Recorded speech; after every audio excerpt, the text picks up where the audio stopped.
Nós estamos na nossa segunda aula da matéria de hermenêutica do curso médio em teologia do IBAD.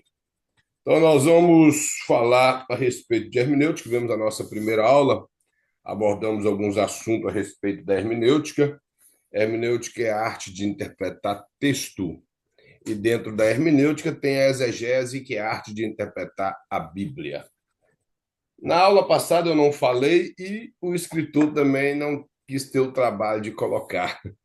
Mas a palavra hermenêutica, ela vem de uma raiz na verdade, vem de um nome de um deus grego da mitologia grega chamado Hermes.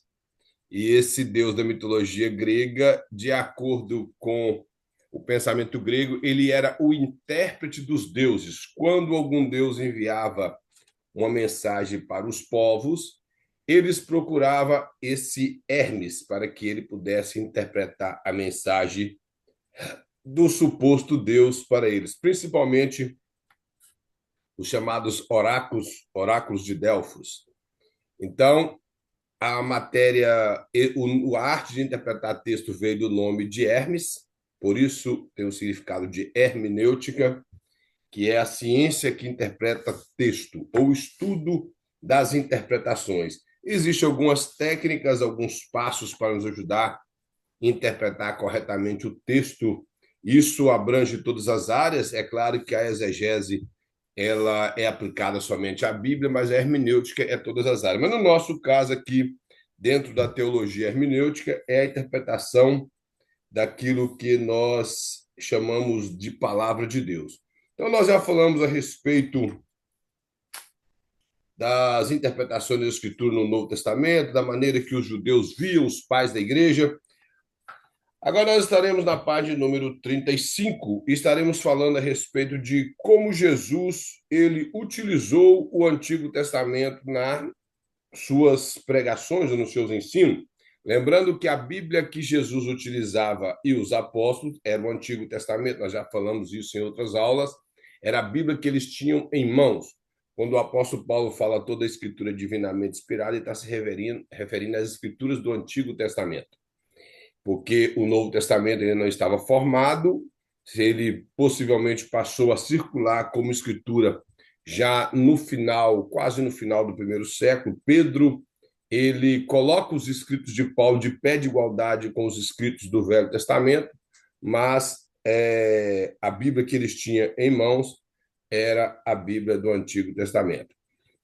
Eu não sei, o irmão Anderson não esteve presente na aula passada, mas eu pedi, irmão Anderson, que eu gostaria que todas as câmeras estivessem abertas para que nós pudéssemos fazer a aula, porque até então tínhamos só o irmão Jean com a câmera aberta. Se realmente alguém precisar de desligar a câmera para alguma fazer, alguma coisa, estiver ouvindo a aula, a gente entende. Mas eu gostaria que evitasse isso, que as câmeras estivessem sempre abertas. Tá Fica... bom, irmão, desculpa, tá? Não, não, sem problema, é porque o irmão não teve na aula passada. É Aham, bem é. melhor vendo os irmãos, porque antes eu ficava vendo só o irmão Jean, parece que está dando aula só para o irmão Jean. Então, irmão, nós vamos ver como Jesus ele interpretava as escrituras. Esses dias eu estava até conversando com dois irmãos da Igreja Missão, e nós gostamos sempre de falar a respeito da escritura. E uma das coisas que nós sempre temos que ter em mente em relação a um texto, a um ponto teológico, é voltar às escrituras, ver como os primeiros intérpretes da Bíblia, os primeiros estudantes da Bíblia, eles interpretavam. Por exemplo, nós temos que saber como foi recebido os primeiros livros de Moisés pelos primeiros leitores. E como que a geração que foi utilizando esses livros foram interpretando a Bíblia. Aí nós vamos perceber que quando chega no período do Novo Testamento, os supostos doutores da lei, que eram os copistas, eles passaram a interpretar a lei e eles passaram a interpretar de qualquer maneira. Então, aí surgem interpretações forçadas na Bíblia e interpretações que não são verdadeiras.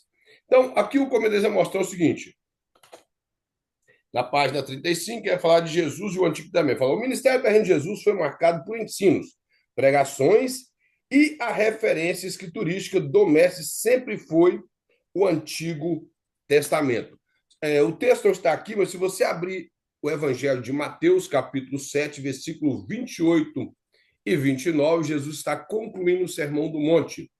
Ao concluir o Sermão do Monte, Mateus escreve o seguinte: que as pessoas que estavam lhe ouvindo ficaram admiradas e disseram: Ele nos ensina como que tendo autoridade, e não como os escribas e os fariseus. E o comentarista mostra que o ministério de Jesus ele foi desenvolvido através de pregações e de ensinos. É claro que nós vemos muitos milagres e muitas curas, muitas libertações de demônio, mas o principal objetivo do ministério de Jesus foi o ensino. Você vai ver sempre Jesus ensinando através de parábola. Ele gastou um grande tempo ensinando o Sermão do Monte. Depois ele dá um grande sermão para os fariseus e escribas, no capítulo 23, e um período largo de um sermão escatológico, do capítulo 24 e 25. Nós vemos que, então, o seu ministério estava relacionado ao ensinamento e pregações, e ele utilizava o Antigo Testamento. Isso é de muito valor porque, quando esses ouvintes que ouviram Jesus pregar ou ensinar no Sermão do Monte, eles logo concluíram que havia autoridade, por quê? Porque estava embasado nas Escrituras. Já quando eles falam assim, não é igual a dos fariseus e publicanos e escribas, é porque as pregações dos fariseus e dos escribas era baseada em tradições, tipo tradição de Hilel, tradição de Shammai, em alguns livros que foram compostos no período intertestamentário, algumas fábulas judaicas. O apóstolo Paulo até repreende o povo de Colosso por causa disso. Então, eles não ensinavam aquilo que estava na Bíblia, e sim aquilo que a história contava, histórias, nós podemos dizer, extras bíblicas. Há algum problema de utilizar da história extra bíblica? De forma alguma. Eu utilizo das histórias do período intertestamentário, da história de Flávio José, de filho de Alexandria, de Plínio, de Orígenes, de Flávio José, de Eusébio de Cesaré. Nós podemos sim utilizar, mas quando está relacionado à pregação, nós temos que utilizar a Bíblia. Você pode comprovar algum fato histórico, alguma coisa, através de um escritor, seja ele de linha filosófica, arqueologia, que são as ciências auxiliares, a geografia, mas a sua pregação não pode ficar embasada só nisso. Ela tem que estar baseada na Escritura. Então, o comentarista mostra isso, que a fonte que Jesus utilizava para os seus ensinos era as Escrituras. Outra coisa que ele mostra aqui embaixo, ele fala que ele ensinou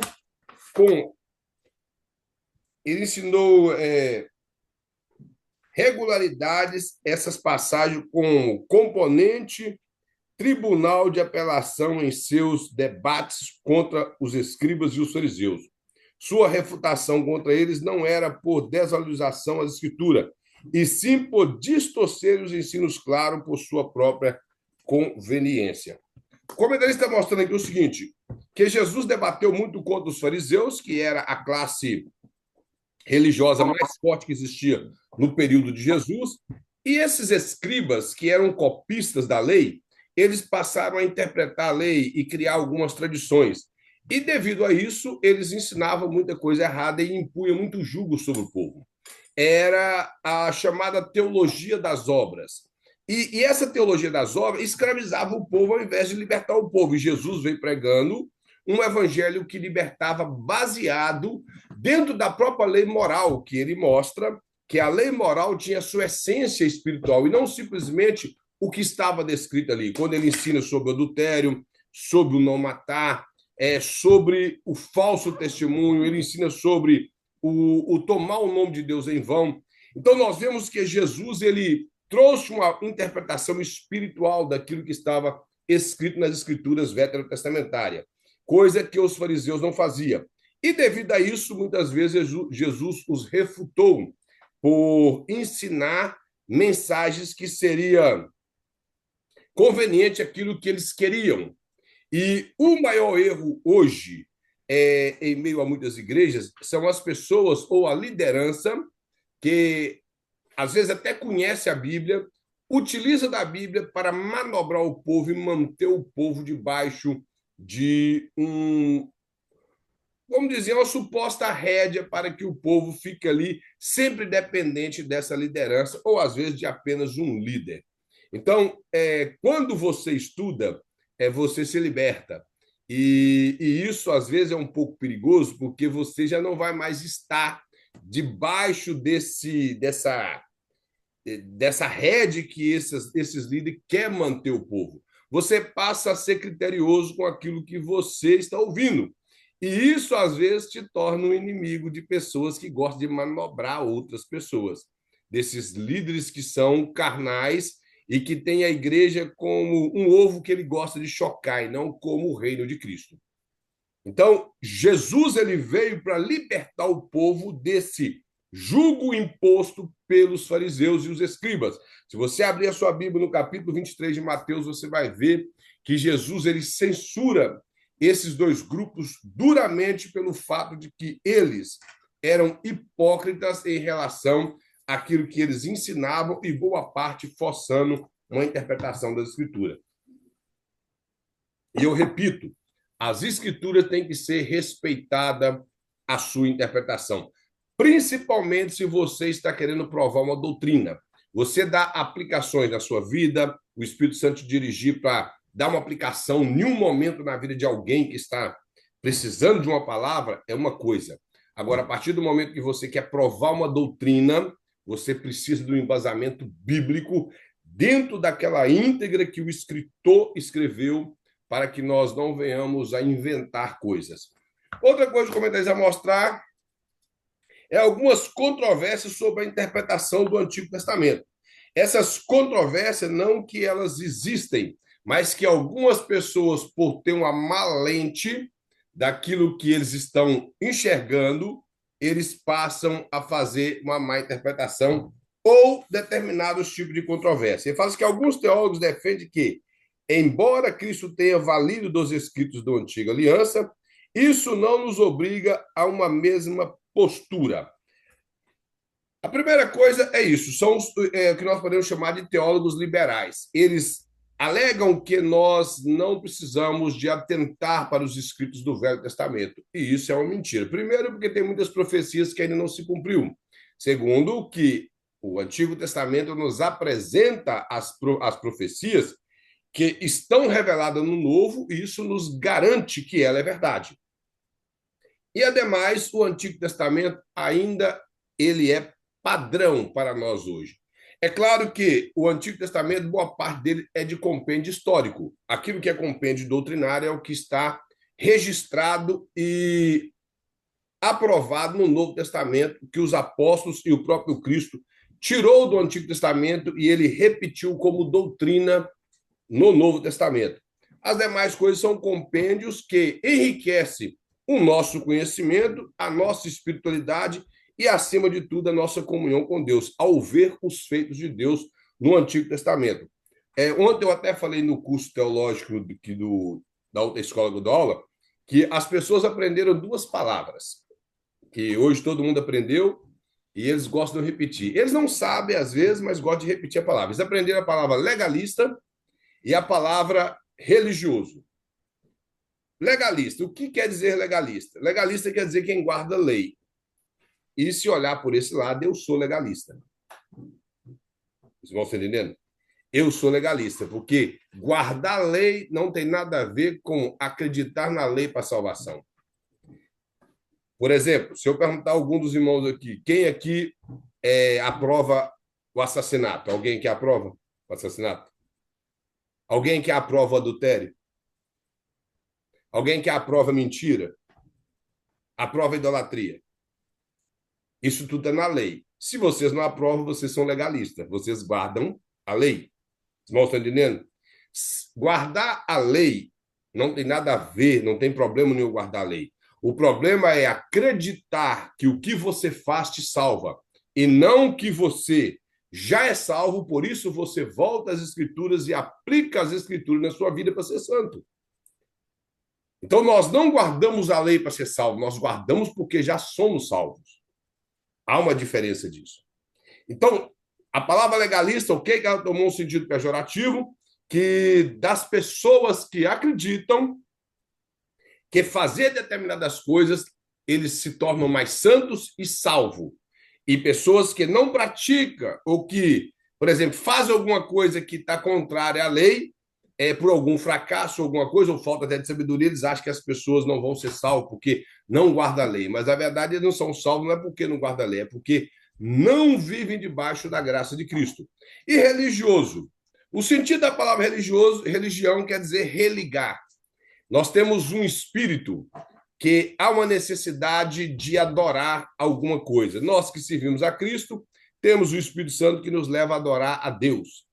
Então, a parte religiosa do homem é o espírito. Então, todo homem tem tendência a ser religioso. Agora, a religião não tem a ver com ser, por exemplo, o CNPJ da igreja, a placa da igreja. Por isso que ela tomou esse sentido pejorativo. Religião, ela nada mais é do que Tiago, irmão de Jesus, disse, que é cuidar das viúvas, dos órfãos e dos necessitados. Isso te torna uma pessoa que vive uma verdadeira religião. Você é ligado a Deus através da graça de Cristo, do amor de Deus, e você retribui isso ao seu semelhante. Então, não há nada demais em ser religioso. O problema de ser religioso é você gritar que a sua denominação é a denominação certa, que a sua denominação ela é a única salva. Isso aí é pensamento de quem pertence à seita.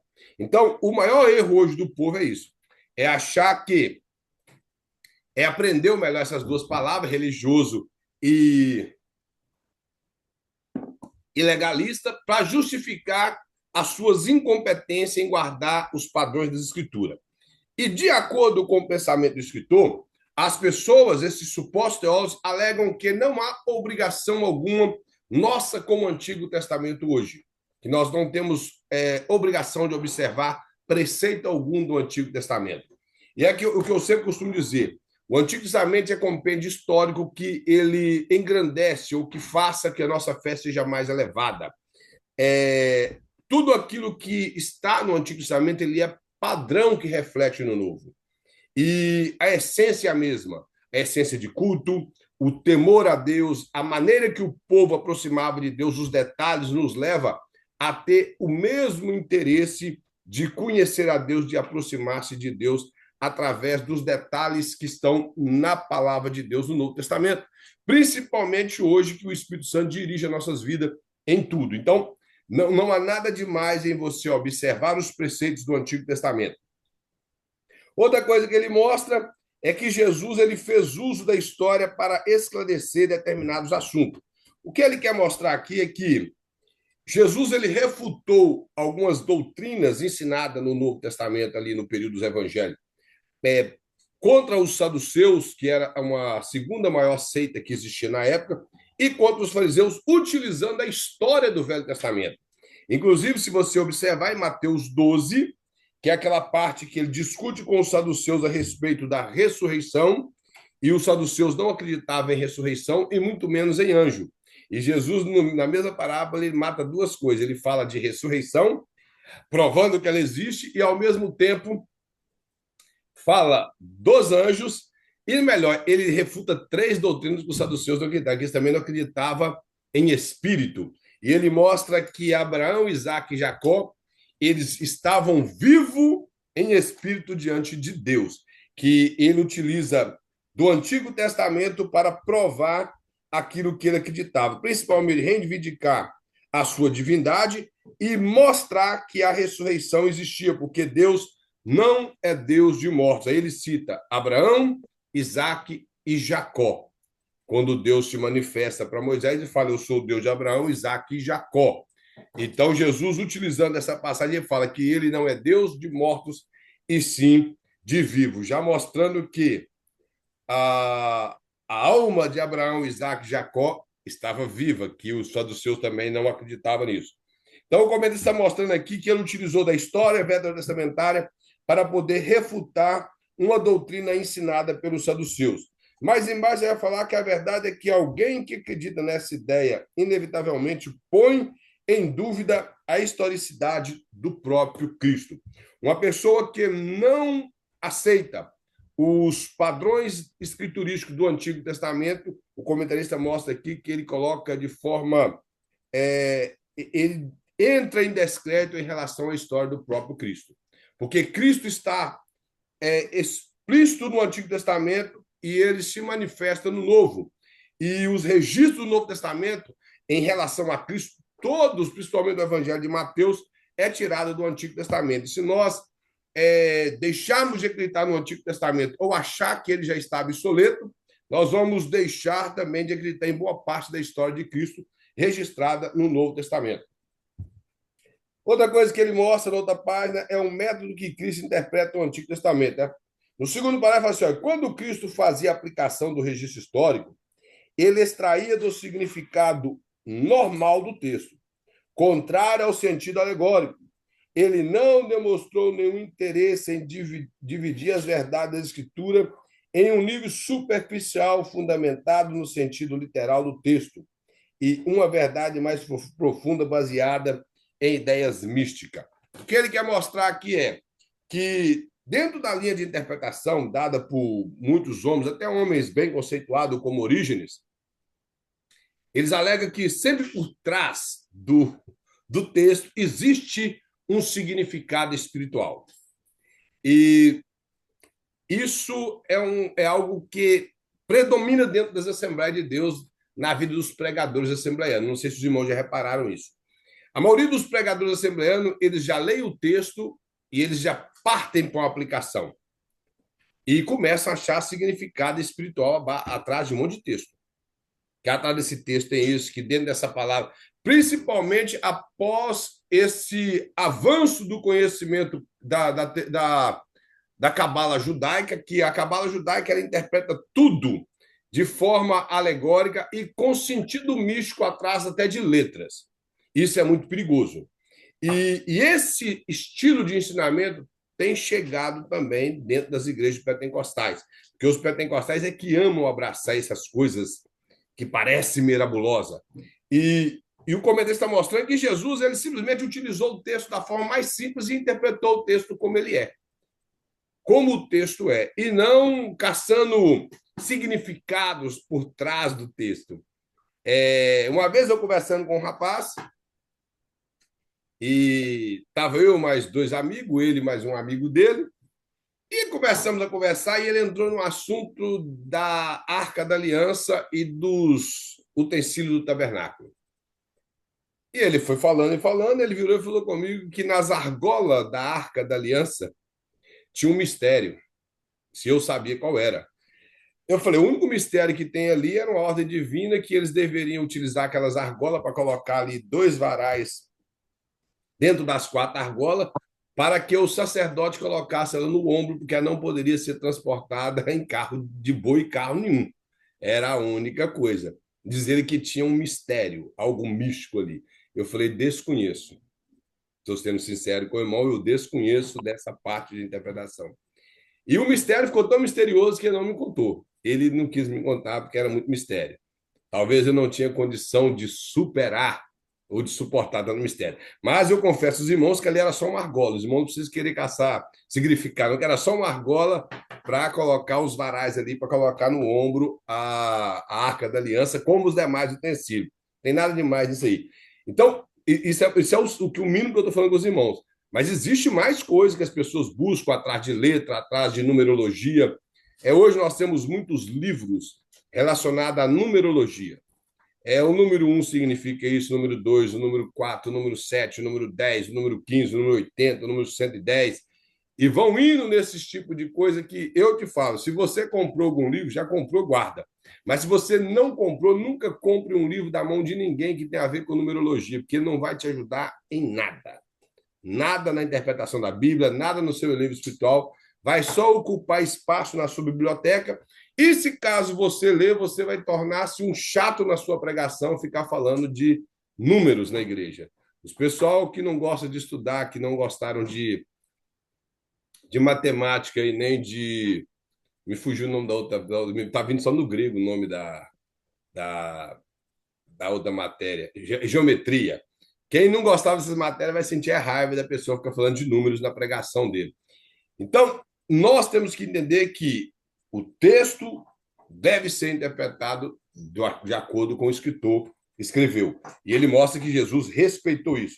Outra coisa que ele mostra mais embaixo é falar, podemos observar nos evangelhos que a interpretação do Antigo Testamento por parte dos líderes religiosos contemporâneos de Jesus atendia à conveniência daqueles homens que intentavam manipular as pessoas simples e sobrecarregá-las com jugos pesados.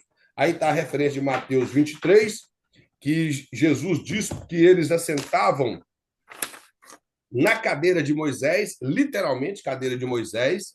Dentro da sinagoga, todas as sinagogas existia uma cadeira, que supostamente essa cadeira era de Moisés, e eles assentavam para julgar o povo. Porque até hoje existe isso. O Papa, se os irmãos observar, quando ele vai fazer algum pronunciamento, ele se assenta. E Moisés ele julgava o povo assentado, que isso era sinal de respeito. Quando Jesus ele pregou o Sermão do Monte, diz a Bíblia também que ele se assentou no chão. É o que nós chamamos em latim de ex cátedra, o que é falado da cadeira. E eles assentavam na cadeira com sinal de autoridade e expressavam a lei com julgos pesados sobre o povo, como eu falei antes para os irmãos. E Jesus diz que sequer eles moviam com o dedo todo aquele jugo que eles colocavam. Jesus não repreendeu por eles ensinar a lei, mas sim por ser hipócrita ao ensinar a lei. E o comentarista fala aqui o que eu falei anteriormente, que utilizam disso para manobrar o povo. Hoje, boa parte das igrejas são massa de manobra na mão de liderança. Eu sei o que eu estou falando aqui é pesado, que muitos pastores não gostariam de ouvir isso, mas é uma realidade. Eu sei que tem muitos homens de Deus e mulheres de Deus sérios na igreja, mas existem muitos que gostam, na verdade, um número maior, que gostam de manobrar. E falo sem ter medo de errar. Dentro das Assembleias de Deus, o maior número de pastores que gostam de manobrar o povo, eles são bem maior do que qualquer outro tipo de denominação que existe no mundo. Manobra as massas por falta de conhecimento. Na outra página, vamos falar sobre os apóstolos e o Antigo Testamento. Como os apóstolos viam o Antigo Testamento. Ele vai mostrar que os primeiros escritos do Novo Testamento observamos imediatamente a intenção dos escritores de mostrar Cristo como cumprimento das profecias. Se você abrir o Evangelho de Mateus, ele é o evangelho que mais cita versículos do Antigo Testamento comprovando que era o cumprimento em Cristo. Então, o interesse dos apóstolos escritores era provar que Cristo era o Messias partindo dos escritos veterotestamentários. Outra coisa que vai mostrar é que os discípulos da interpretação do Antigo Testamento. Vai falar que os evangelhos tratam do ministério terreno de Cristo. Ele vai alegar que Mateus ele quer apresentar Jesus como o rei, legítimo filho de Davi, e que a principal influência de Cristo na interpretação dos evangelhos foi a desconstrução da ideia de um Messias que tinha sua missão em plano meramente terreno. Mateus ele mostra isso no seu evangelho. Ele inicia o seu evangelho com a genealogia provando que Jesus era filho de Davi e filho de Abraão. Filho de Davi, direito ao trono. Filho de Abraão é um judeu legítimo. E isso era muito importante para o povo naquela época. E ele mostra um Cristo que veio trazer libertação espiritual e não libertação terrena do jugo romano. Ele mostra um Cristo que preocupava com as almas do povo. Nasceu debaixo de um império que dominava o mundo, que a pobreza era muito grande dentro de Israel, somente aquelas massas da elite, e que era também subalterna ou coligada ao Império Romano, que eram pessoas de classes melhor. Mas o Jesus, nós vemos pela própria apresentação de Jesus no templo que sua família era pobre. O seu pai apresentou ele lá com o seu primogênito com 2 rolinhas. Então mostra que eles eram pobres dos pobres. E o desenvolvimento também na sua família, nós observamos que havia grande pobreza. E a preocupação do povo de Israel era que esse jugo fosse quebrado. E até hoje a esperança do Messias é o retorno do reino. Porque Israel até hoje eles não têm um rei, eles não têm um templo, eles não têm mais sacerdotes, eles não têm o culto veterotestamentário. E para eles isso é importante. Então, há essa expectativa do Messias na mente deles até hoje, por isso, porque eles não entenderam as profecias quando se cumpriu em Cristo. Cristo, para eles, é apenas um grande profeta, alguns acham até um farsante, Essa semana eu me ouvi alguém dizer que se existe um anticristo, literalmente esse anticristo deveria ser o próprio Cristo, e na hora ele até ri de forma com zombaria, e é um rabino qualquer aí, ruim todo de Bíblia, que fala meia dúzia de palavras em hebraico e ele fazendo esse tipo de chacota em relação a Cristo. Mas a esperança dos judeus do período de Cristo era esse Messias que viria libertar o povo debaixo do jugo romano. Ele vai mostrar mais que os discípulos tinham plena convicção de que a encarnação de Cristo inaugurava um novo tempo da história, embora não houvesse descontinuidade do período veterotestamentário para a nova aliança. Eu vou mostrar aqui uma observação importante concernente à interpretação do Antigo Testamento por parte dos apóstolos, é que eles tinham uma sensibilidade espiritual para ler os fatos e associá-los às profecias do Antigo Testamento. Um exemplo foi o episódio do dia de Pentecostes. Ou seja, a base deles era a Escritura. Todos os fatos que ocorreram em relação a Cristo, aos eventos como o de Pentecoste, que o comentarista coloca aqui, eles tiveram a capacidade de discernir que esses eventos estavam previstos no Antigo Testamento. E isso, irmãos, tem que ser padrão para nós. Nós temos que saber extrair os ensinamentos verdadeiros. Não estamos falando apenas de questões escatológicas, das escrituras. As questões escatológicas, hoje, o pessoal faz tanta bagunça com ela por não obedecer os fatos da escritura. Eu não sei se o irmão já observou, eu não vou entrar no assunto, porque o assunto estende, mas sobre Gog e Magog, o pessoal fala tanta coisa, inventa tanto nomes em relação a Gog e Magog, que ninguém. Eles explicam tanto que o povo não sabe nem o que eles querem falar. De tanta bagunça que eles arrumam. Porque eles não querem obedecer o texto, não querem obedecer o período histórico em relação ao texto. Por isso eles fazem tanta bagunça.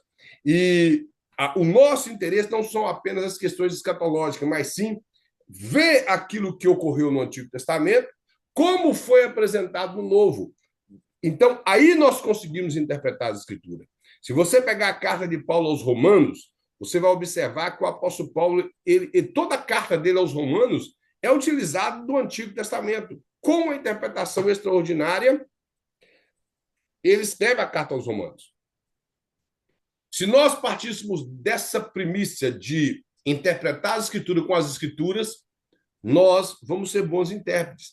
Agora, nós lemos um texto no Novo Testamento e não pesquisamos se existe no Antigo. Por isso, há muitas controvérsias dentro das interpretações bíblicas e muita bagunça dentro das denominações.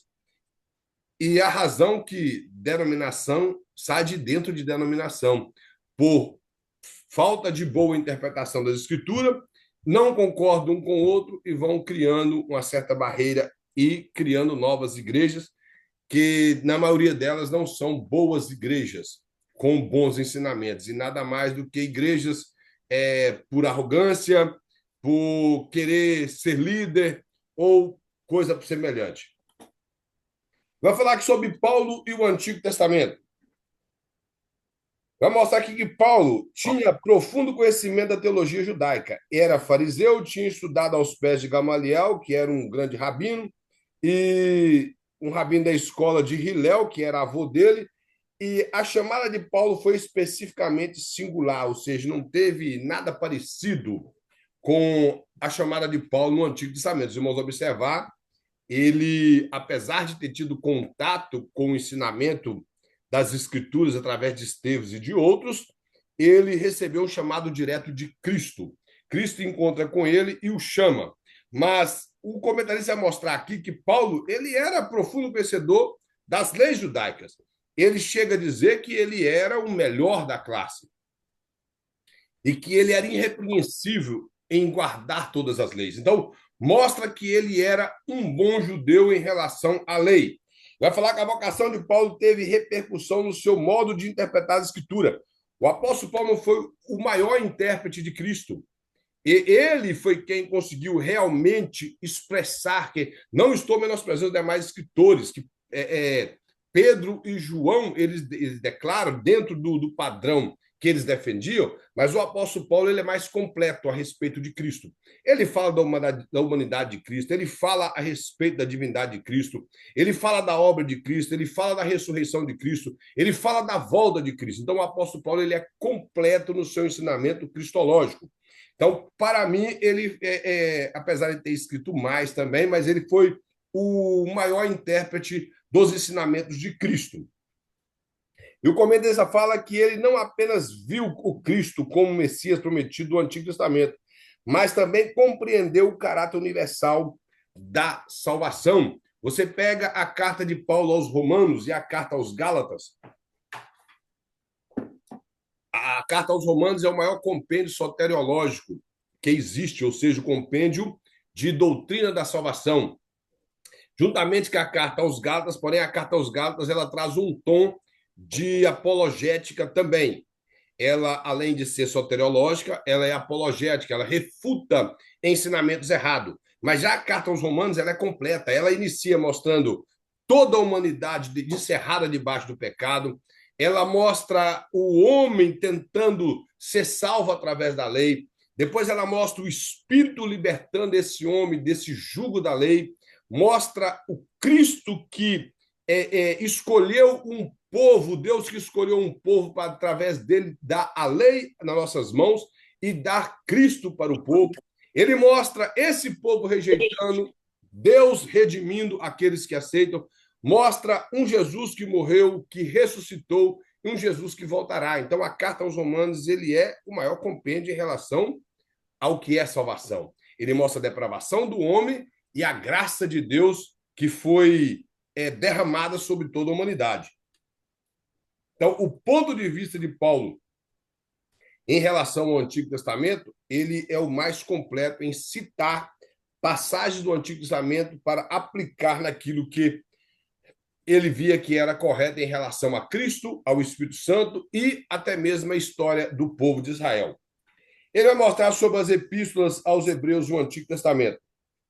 A Epístola aos Hebreus, para mim, ela é como se fosse um comentário bíblico do livro de Levíticos. Ela tem bastante passagem de Levíticos e um certo número, não muito grande, mas também tem um certo número das passagens de Êxodo. Vai mostrar que, dentre os livros do Novo Testamento, certamente nenhum faz alusão ao Antigo Testamento como a Epístola aos Hebreus. Seu conteúdo concentra-se em interpretar os ritos judaicos, a parte móvel do tabernáculo, o sacerdócio levítico, que representavam a velha aliança como figura que tipificava a nova. Para o escritor aos Hebreus, a mensagem do Antigo Testamento apontava para uma realidade maior e mais sublime que é Cristo. Esse era o interesse do escritor da carta aos Hebreus. Ele, se os irmãos observarem, ele vai falar, ele já inicia mostrando que Deus falou de várias maneiras, mas nos últimos tempos tinha falado através de Cristo. E que Cristo, ele era a representação viva de Deus na terra. E que, além disso, Cristo ele era maior do que Moisés, que deu a lei, maior do que os anjos, que mediou a lei, maior do que Arão, que era o líder dos sacerdotes, o primeiro sumo sacerdote, e era maior do que Josué, que foi um grande líder que conduziu o povo de Israel até a terra prometida. E com cada um desses personagens, ele faz uma aplicação com Cristo, mostrando que Cristo é superior. Então, a carta aos Hebreus, ele também é um compêndio extraordinário, extraído do Antigo Testamento. E o interessante é que a carta aos Hebreus nos ajuda a interpretar a maneira que eles viam a lei baseada no livro de Levítico, as leis cerimoniais. Na página 40, ele fala das controvérsias sobre a interpretação do Antigo Testamento. Vai mostrar que alguns eruditos têm observado detalhes nas citações feitas nos textos do Novo Testamento que levantam alguns questionamentos. Há os que afirmam que os escritos do Novo Testamento parecem usar partes do Antigo de forma arbitrária, em certos pontos, até mesmo alterando o seu sentido original. Existe realmente passagens do Antigo Testamento que, se nós observarmos sem uma perspectiva espiritual, parece sim. O comentarista coloca aqui, e os críticos da Bíblia, sim. Se os irmãos observar, quando Jesus Herodes quis matar as crianças, ou mandou matar, não somente quis, como mandou matar, José e Maria levou Jesus para o Egito. E a Bíblia fala assim, que depois que Herodes morreu, José voltou para a região da Judéia, melhor, da Galiléia. Aí Mateus escreve assim, para se cumprir o que está escrito no profeta que diz, do Egito chamei meu povo. Perfeito, está lá em Oséias. Mas quando você vai em Oséias, parece que é Oséias 11, e versículo 1, lá ele está falando que Israel, a nação de Israel, é o povo que foi chamado do Egito. Vocês estão entendendo? Agora, é claro que nós entendemos que a profecia tem dupla referência. Estava relacionado realmente a Israel quando saiu do Egito, e uma profecia que seria aplicada no Novo Testamento como sendo o regresso de Jesus com sua família do Egito pós a morte do rei Herodes o Grande. Então, mas a pergunta é: o profeta sabia que essa profecia poderia ter aplicação ao Messias? Há quem acredita que sim, eu sou um dos que acredita que sim, que a visão do profeta ia muito além do que nós podemos imaginar ou do que está descrito em uma lei. Ele, possivelmente, Deus usou dele para repreender o povo de Israel naquele momento e tendo uma visão futura a respeito de Cristo. Outra passagem que nós, principalmente os crentes, utilizam bastante, é de Isaías 7,14, que fala que e a virgem conceberá e dará à luz um filho, e o seu nome será maravilhoso, conselheiro, Deus forte, Pai da eternidade, príncipe da paz. E esse versículo é muito citado pelo povo, e Mateus cita esse versículo. Mas quando você vai lá no livro de Isaías, era uma profecia relacionada ao rei Ezequias, ao nascimento do rei Ezequias, e não relacionado diretamente a Cristo, como existe algumas profecias de Isaías que está diretamente a Cristo, como Isaías 53, Isaías 11, Isaías 42, mas essa profecia tinha uma ligação com o nascimento do rei Ezequias e não literalmente lá no texto com Cristo. Mas Mateus utiliza ela com Cristo porque possivelmente o profeta tinha essa visão no futuro de que realmente era uma virgem, que o fato dele utilizar a virgem ali para o rei Ezequias não nasceu de uma mãe virgem. Ele nasceu normal, como qualquer outra pessoa nasce, com exceção de Cristo. Então, Mateus entende que a profecia é aplicada a Cristo. Mas alguns judeus não aceitam isso, porque sabem que a profecia cumpriu literalmente no rei Ezequias. E existem muitas outras profecias do Velho Testamento relacionadas, sim.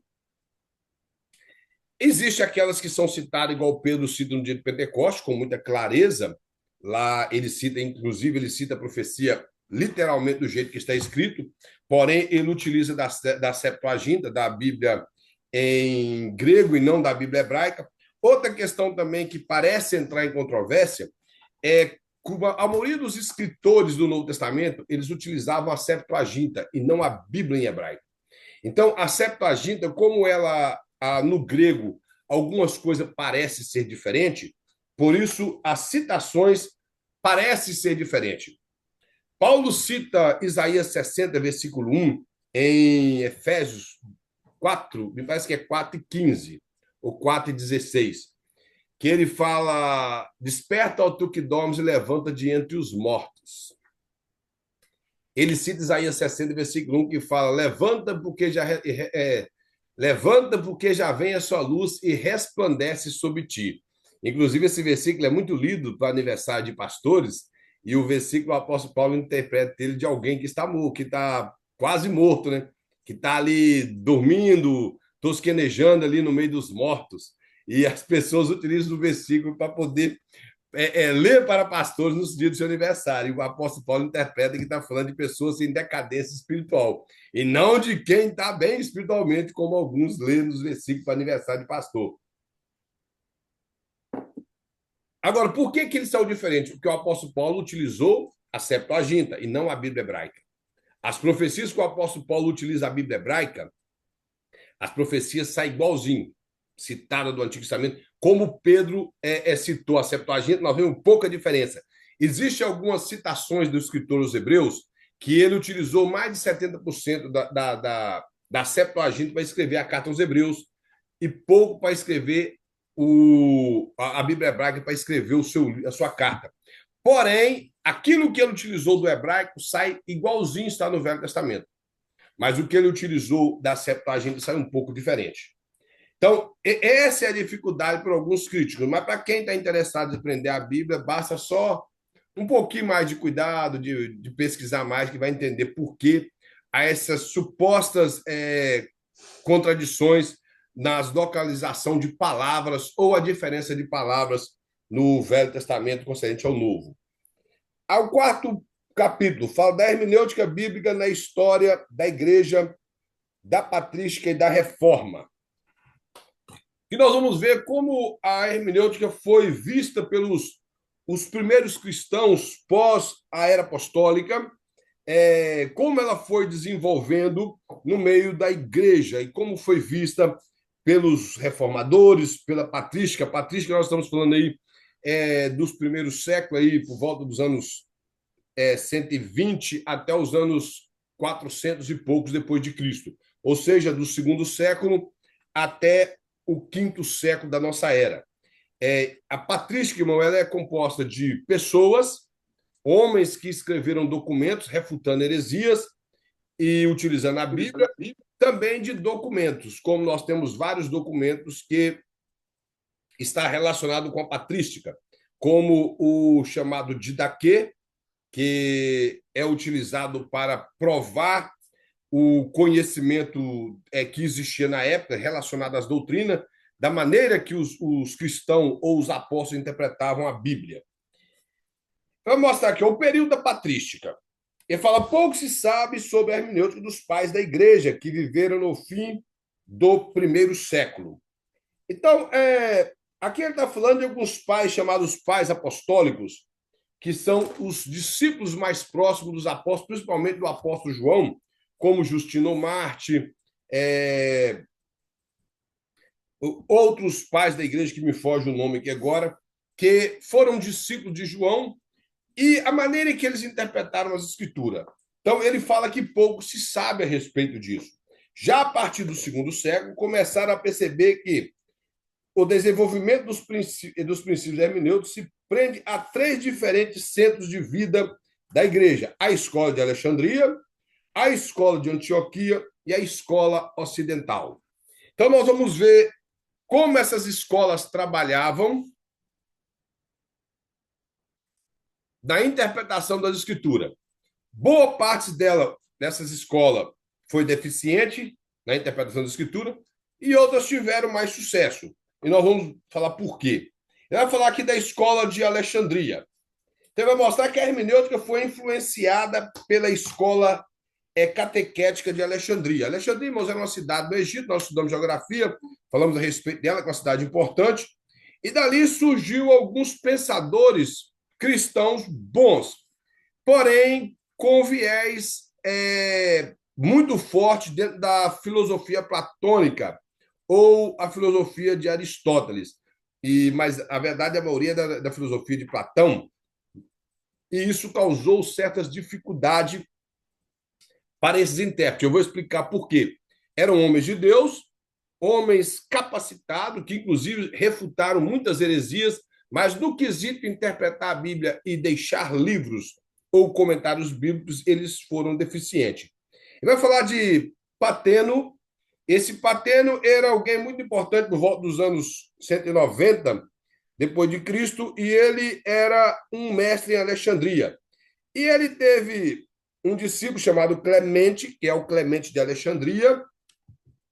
Ele foi um grande escritor também, refutou bastante heresia nos primeiros períodos da história da igreja, mas também tinha os viés da interpretação da escola de Alexandria. E, por fim, o mais importante, que era Orígenes. Ele vai falar que ambos os discípulos consideravam a Bíblia como inspirada palavra de Deus. Nenhum desses homens que interpretavam a Bíblia de forma alegórica, que é isso que nós vamos falar aqui, eles deixaram de acreditar que a Bíblia é a palavra de Deus. Eles acreditavam que toda a Bíblia, de Gênesis 1 até Apocalipse 22, que toda a Bíblia era inspirada por Deus. Isso aí era defendido por todos esses teólogos da patrística.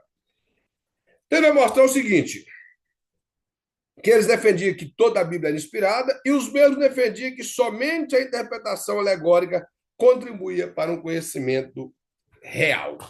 O que, que eles querem dizer com isso? Como eu falei no início, eles acreditavam que por trás da interpretação, porque a Bíblia é espiritual, então tinha esse sentido espiritual. E só ao descobrir esse sentido espiritual da Bíblia que você realmente entenderia as Escrituras. E aí é que começa a ficar complicada a interpretação de Orígenes e de outros. Porque, como eu falei no início, a Bíblia ela é um livro que é a palavra de Deus. Ela traz espiritualidade para nós, mas ela não tem nada místico por trás dela. E o pensamento deles aqui, eles utilizam a palavra espiritual, mas é nada mais do que misticismo, em querer encontrar tudo por detrás do texto. Exemplo, Orígenes, quando ele falava da cidade de Jerusalém, ele falava que a cidade de Jerusalém, literalmente, era somente a cidade, isso não tinha muita importância. Mas, de forma anagógica, ela tinha um sentido espiritual. Ela representava Jesus, eu não sei como ele via isso, que Jerusalém representava Jesus, e que Jerusalém, aí, de forma escatológica, e com interpretação errada também, ele falava que Jerusalém representava a cidade de Deus. Que lá em Apocalipse está, mas a interpretação dele em relação ao que é a cidade de Deus em Apocalipse também estava errada. Então, todas as coisas que ele pegava na Bíblia, ele achava um sentido espiritual atrás daquilo ali. Qualquer palavra, por exemplo, se as interpretações que ele dava a respeito de uma parábola ela ilustra uma verdade já existente e não cria doutrina. E as parábolas, em si, elas já trazem o significado. A preocupação de uma parábola é apresentar o reino dos céus, ou o reino de Deus, que é a mesma coisa, são sinônimos. E todas as parábolas que preocupem em apresentar como é o reino dos céus, ela não tem coisas por detrás, ela está explicada na parábola. E aquelas parábolas que eram difíceis, como a parábola do joio e do trigo, a parábola do semeador, Jesus trouxe a interpretação da parábola no próprio texto bíblico. Então, Orígenes, Clemente e Patenos, ele tinha esse interesse de ensinar simplesmente de forma alegórica.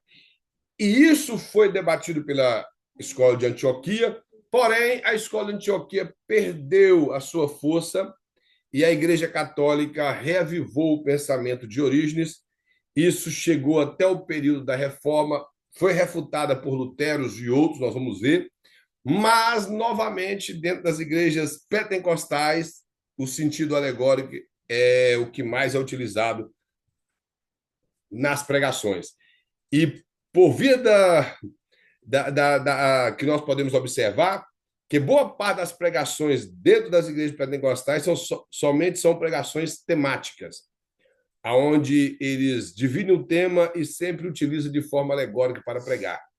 Aí as pessoas não aprendem o texto, não aprendem a passagem e não têm conhecimento da escritura, porque tudo é de forma alegórica, através de tipo, simbologia e coisas semelhantes. Vou dar um exemplo. Quase todos os pregadores, eu vou falar quase todos porque eu nunca preguei, eles utilizam da figura de José para pregar a respeito de Cristo. Não sei se os irmãos já ouviram isso. A mesma história de José eles aplica a Cristo, que José era amado do pai, invejado dos irmãos, foi para o Egito, salvou o mundo e tal, e coisa semelhante, e esse tipo de coisa. Então, eles acham que isso simboliza Cristo. Não, a história de José, irmãos, é uma história narrada no Antigo Testamento que não tem nada, nem tipologia, nem simbologia, nada com Cristo. Ela só é uma história do Antigo Testamento. E se alguém vai pregar em José, pega a história de José e aplica para nós, nada a ver com Cristo. Outra mais que é muito utilizada é a passagem de Abraão, quando manda Eliezer buscar Rebeca para Isaac. Aí todos pregam. Abraão representa Deus, Eliezer, ou Eliezer, depende da Bíblia, representa o Espírito Santo, Rebeca representa a noiva, Isaac representa Cristo. Aí faz todo aquele negócio. O Pai enviou o Espírito Santo para buscar a igreja ao encontro de Cristo. Aí eles pegam até o véu que Rebeca colocou na cabeça, que era um costume de Arã, não era judeu o costume de usar véu, mas de Arã sim, da cidade de Arã, e fala que a igreja tem que pôr o véu que é sinal de santidade. E faz toda aquela pregação bonita e tudo, levando o povo como diz, ao delírio espiritual, mas não tem conteúdo bíblico. Abraão não representa Deus em lugar nenhum da Bíblia. Isaac não é figura de Cristo em nada. Nada. Por exemplo, quando Abraão foi apresentar Isaac no Monte Moriá, se tem alguém ali que representaria Cristo, era o carneiro que estava preso pelo chifre em uns arbustos, que ele salvou Isaac. Então, Isaac representaria nós, que estávamos condenados, e o cordeiro, o carneiro que estava lá, representaria Cristo, que foi ele que morreu e não Isaac. E todas as vezes que o apóstolo Paulo cita a história de Abraão, ele não cita Isaac, ele cita que Abraão foi justificado pela fé. Ele não dá ênfase a Isaac, e sim a Abraão. Então nós temos que tomar cuidado com tudo que nós formos falarmos de forma alegórica. Primeiro, porque a alegoria faz o povo desacreditar nas escrituras.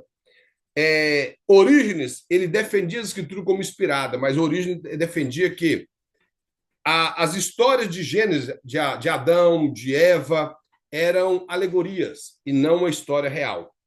Ele dizia que Adão era a representação da mente humana e não uma pessoa.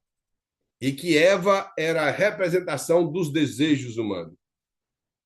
Que a serpente era a representação do mal. E vai daí por diante. Então, e isso se torna perigoso nas interpretações da Escritura quando nós partimos por esse lado. Ele vai mostrar aqui que Clemente acreditava que a palavra de Deus ocultava seu verdadeiro significado a fim de que fôssemos inquiridos e também porque não é bom que todos entendam. Parece contraditório o pensamento dele. Primeiro, ele alega que as escrituras ela têm o seu significado oculto para que o povo pesquisa, para que nós venhamos a nos esmerilar na escritura para aprender esse significado espiritual por trás das letras. E que é escrito assim porque Deus não queria que algumas pessoas entendessem. Parece um pouco contraditório, porque a escritura está aí para que as pessoas conheçam a Deus. E se está as coisas ocultas e foi feito assim para que não conheça, qual a relação de ter as escrituras, então? Porque se for olhar por isso, então, boa parte do povo está perdido, porque quase ninguém não tem nem interesse de estudar a Bíblia. E com esses ensinamentos somente de forma alegórica e sem fundamento, o povo realmente não vai aprender. Então, o que ele quer mostrar aqui é o seguinte, que Clemente, acreditava assim, que Deus ocultou algo por trás das escrituras. Não tem nada oculto, nada. E essa linha de pensamento é porque, como eles tinham viés dentro da filosofia platônica, eles acreditavam do mesmo jeito dos gnósticos. Então, isso é perigoso. Que somente um grupo de pessoas iluminadas tem acesso a isso. E o acesso às escrituras e ao conhecimento é dado a todos. Quem não conhece é porque não buscou. É dado a todos. Ninguém é melhor do que ninguém, ninguém é mais inteligente que ninguém nisso, porque a nossa capacidade de conhecimento da escritura, é claro que algumas formações vai te ajudar bastante em muitas coisas, mas a nossa primeira fonte de iluminação para conhecer a escritura é o Espírito Santo. Então, todos nós temos o Espírito Santo. E basta o interesse de se aplicar, debruçar nos livros, na Bíblia, primeiramente, claro, buscar em comentários e preocupar em aprender. Aí as pessoas ampliarão o seu conhecimento. Não tem a ver com pessoas iluminadas e para poder alcançar esse conhecimento. E vai mostrar mais embaixo, cada último parágrafo, que Orígenes foi notável sucessor de Clemente. Ele cria que a escritura era uma vasta alegoria na qual cada detalhe é simbólico. Se você pegar os livros da patrística, tem vários livros e alguns deles são de Orígenes. Inclusive, Orígenes tem um livro de versículo por versículo do livro de Cantares de Salomão. tudo alegoria. Ele pega que é Israel e a igreja e Deus e Cristo. Ali não tem a pessoa literal de Salomão e da mulher, da Sunamita. Então, e outros comentários bíblicos de origem sempre é assim. O comentário dele de Gênesis todo é alegoria. Ele vai mostrar que ele via um sentido triplo no texto bíblico.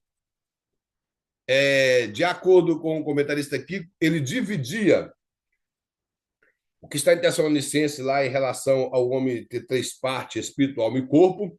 Então, ele acreditava que as escrituras também tinham três tipos de interpretação em relação à forma de você ver as escrituras. Na interpretação de Orígenes, ele via o sentido espiritual, o sentido literal, que, de acordo com ele, não tinha muita valia.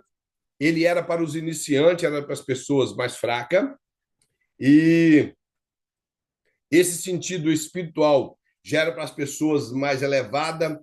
Deixe-me ver aqui qual é o outro sentido que ele achava na interpretação das escrituras.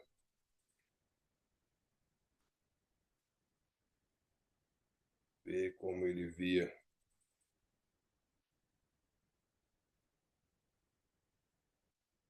Que é o sentido histórico, no sentido literal, o sentido etiológico da palavra, da origem, ele dava o sentido analógico e o sentido alegórico, que era a parte espiritual. O sentido analógico, ele colocava como sendo as comparações e aplicações por semelhança. Então, era a maneira que a origem interpretava a escritura. E o sentido literal ou histórico, para ele não tinha valor. E sim, simplesmente o sentido alegórico, que era a parte espiritual do texto. E isso, irmãos, não traz, a verdade é isso, não traz um fundamento sólido para a igreja. Não traz. Eu até falei na igreja nossa, no culto de missões que eu preguei, que a estrutura da igreja da questão de organização da igreja vem através da palavra. Eu até falei lá que o apóstolo, o profeta, o evangelista, o pastor e o mestre, eles utilizam da palavra para o desenvolvimento do reino de Deus. E esse utilizar da palavra tem que saber interpretar a palavra, para que as pessoas não sejam levadas por ventos de doutrina. Se nós ficarmos simplesmente utilizando de forma alegórica e espiritual para o povo, no que não é espiritual, não vai ter sentido para o povo. Porque, como eu falei, a aplicação você pode aplicar na necessidade, de acordo com o que o Espírito Santo vai te levar no momento. Mas a ser literal com o texto é a nossa obrigação.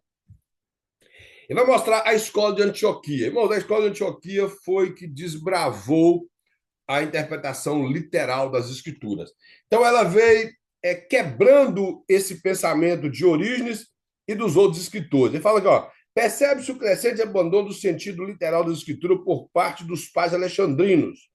Vários líderes da igreja de Antioquia da Síria enfatizaram a interpretação histórico-gramatical, ou seja, você observa a história e o que realmente quer falar para interpretar a escritura.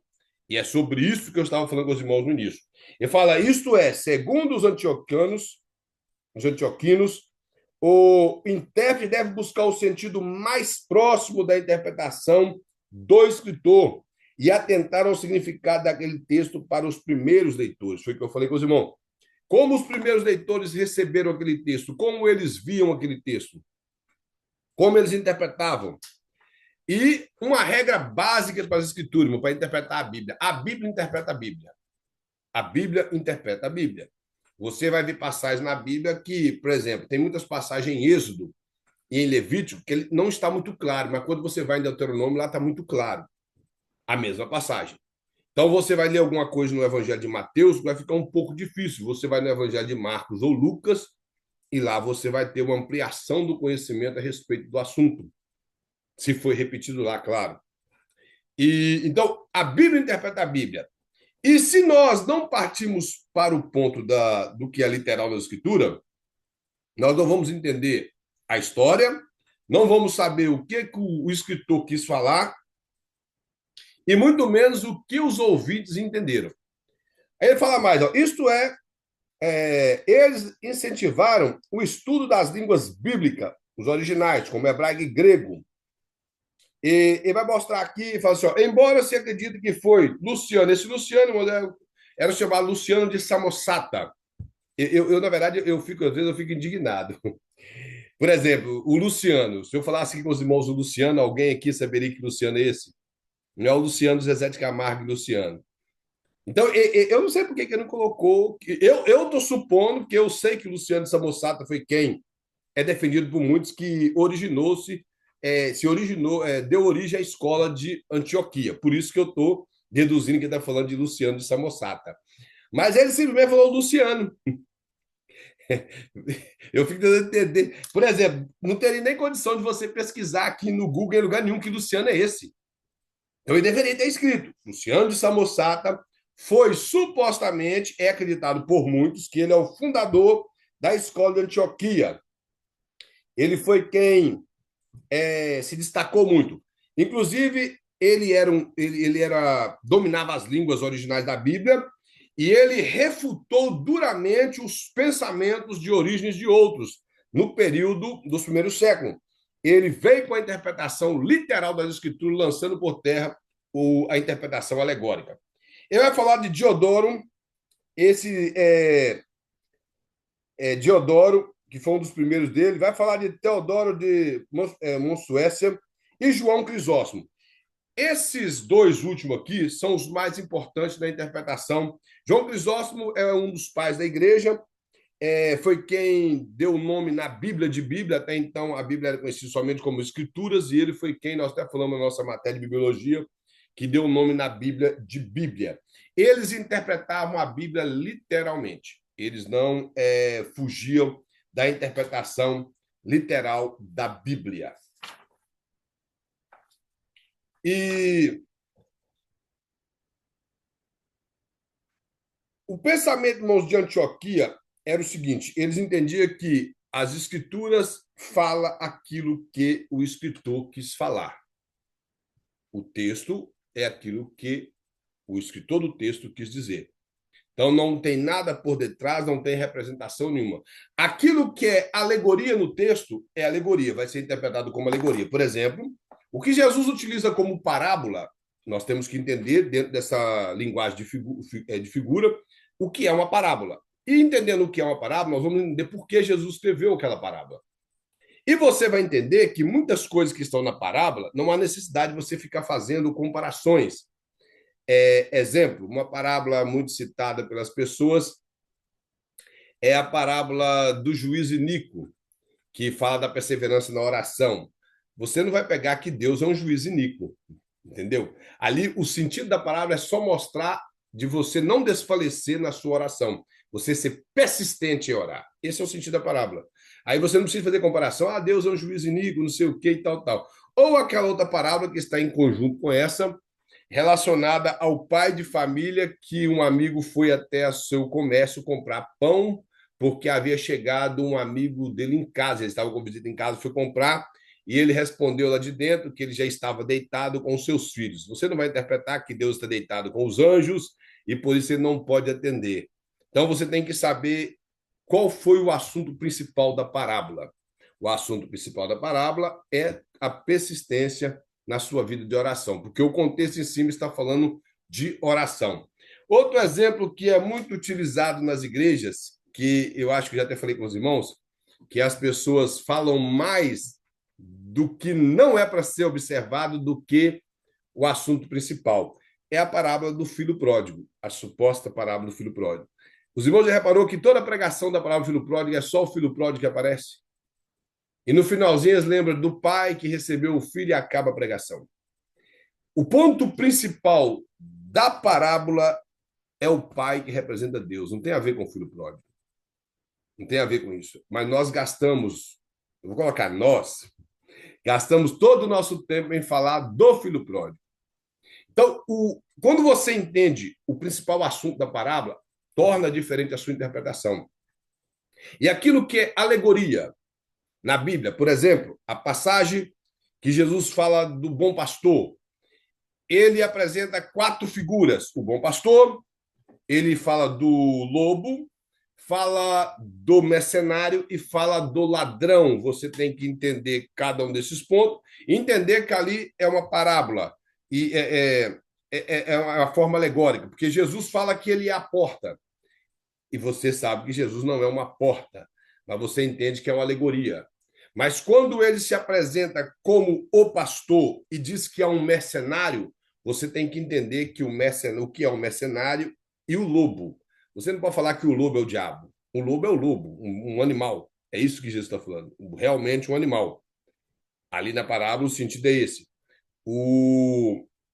As ovelhas eram ovelhas de verdade, o pastor era quem cuidava das ovelhas. O mercenário era um profissional que, no período noturno, ele trabalhava guardando a ovelha de pastores que alugavam o seu redil. Você entendendo isso, você consegue aplicar na igreja. Agora, as pessoas dizem que quem veio para roubar, matar e destruir? Alguém abre o áudio aí e fala. Quem que veio para matar, roubar e destruir, irmãos? Ninguém vai abrir o áudio, não? Pastor Douglas? No conhecimento da igreja é o diabo, né? Diabo, mais alguém? Irmão Emerson? É isso aí também. É que nem o pastor Douglas falou aí. Agora, o texto lá não fala que é o diabo. Fala ladrão. Não está entendendo? Agora, primeiro, se você interpreta o texto, mas todo mundo já trocou a palavra ladrão pelo diabo. Gente que. E tem pessoas que lê o texto, só que na mente é tão fixada que é o diabo que ele lê lá. O ladrão veio para matar, roubar e destruir, mas a mente dele está a palavra diabo, que o diabo veio para matar, roubar e destruir. Então nós temos que tomar cuidado com isso. O texto pode ser aplicado sim, mas primeiro, se você vai pregar, você interpreta o literal do texto, mostra o que está falando e depois você aplica. Você pode falar que o ladrão, sim, é o diabo, que o lobo pode ser representado pelas coisas que tenta destruir o povo de Deus. O mercenário, literalmente, era alguém que só fazia por dinheiro, então essa parte eu vou pular. É os que só fazem por dinheiro e daí por diante. Então, você tem que saber interpretar e saber o que Jesus quis falar. O cerne do assunto. Aí você entende a Bíblia. Mas se você. O problema, por exemplo, a primeira Bíblia que eu ganhei, ela já vem com vários versículos marcados, aqueles versículos. Só versículos, esses versículos não temos, versículos bons. E eu não sabia o contexto de nada. Eu via todos de highlight e achava aquilo bonito. E falava comigo naqueles versículos. Eu lia e achava importante, mas eu não sabia o contexto. Por que aqueles versículos estavam ali? Tinha versículo, inclusive, que não tinha nada a ver, mas parecia que era. Não tinha nada a ver com o assunto. Eu até citei para os irmãos aquele versículo lá, uma ou outra ajudou e diga não temas, esforça-te. O versículo não tem nada a ver com a comunhão dos irmãos e um ajudando o outro, não tem nada a ver com isso.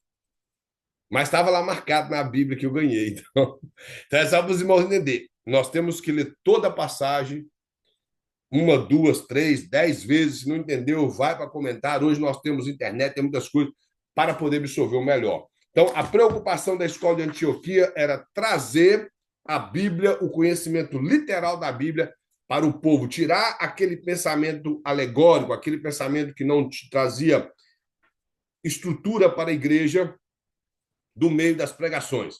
Outra escola que vai mostrar é a escola ocidental. Ele vai mostrar que escolheu alguns elementos da escola alegórica de Alexandria e os princípios da escola da Síria, ou da escola de Antioquia. E essa Antioquia, aquela mesma Antioquia que Paulo e Barnabé saíram dela no capítulo 13 de Atos. E não é à toa que lá tinha doutores e mestres naquela escola, profetas e mestres, melhor dizendo, naquela escola, naquela igreja. Então, dali surgiu as boas interpretações da Bíblia. Ele vai mostrar que além deles observar alguns princípios da escola de Alexandria e da escola de Antioquia, eles acrescentaram alguns outros elementos. E fala que a autoridade da tradição e da igreja na interpretação da Bíblia. foi representada por Hilário e Ambrósio, e também por Jerônimo e Agostinho. No caso aqui de Agostinho, irmãos, eu não concordo muito com o escritor, não, porque de todas as literaturas que eu li de Agostinho, Agostinho ele seguiu a escola de Antioquia, a menos que houve algumas coisas que eu não vi. Que, inclusive, Lutero ele era de ordem agostiniana e ele criticava todos os demais pais da igreja, com exceção de Agostinho. E Ambrósio, Agostinho, Jerônimo e supostamente Pelágio foi quem desenvolveu toda a teologia que nós temos hoje do terceiro e quarto século da nossa era. Então, Ambrósio e Jerônimo eles destacaram bastante. Jerônimo foi quem fez a tradução da Bíblia para o latim e Ambrósio foi quem desenvolveu e refutou muitas heresias. Porém, eles tinham um pensamento de interpretação alegórica e também de tradição, que é o que a Igreja Católica faz hoje. Apesar de que eles não tinham a tradição como inspirada, mas sim como algo que deveria ser observado para poder interpretar a Bíblia, principalmente as tradições judaicas. Mas, para quem não sabe, eu falei na aula com os irmãos aqui, esse interesse pelas coisas judaicas tem que ser o que está na Bíblia. E tudo que você for ver hoje das questões judaicas, você tem que observar que os judeus não são cristãos. Tem coisa boa na literatura judaica? Sim, claro que tem. A literatura de Flávio José tem muita coisa boa. Se você pegar o Talmud, você vai encontrar coisa boa.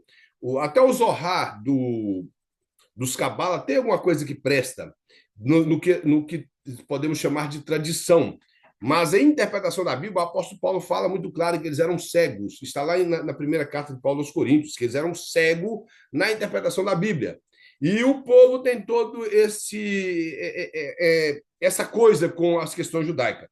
E esses homens observavam as tradições judaicas na ajuda da interpretação e não como padrão de autoridade. Isso aí eles não faziam, mas sim como auxílio de interpretação. Ele vai mostrar que Jerônimo ele foi conhecido por ser o tradutor da Bíblia para o latim e ele era muito conhecedor do grego e do hebraico. Inclusive, ele traduziu de forma literal o Velho Testamento todo do hebraico e o Novo Testamento todo do grego.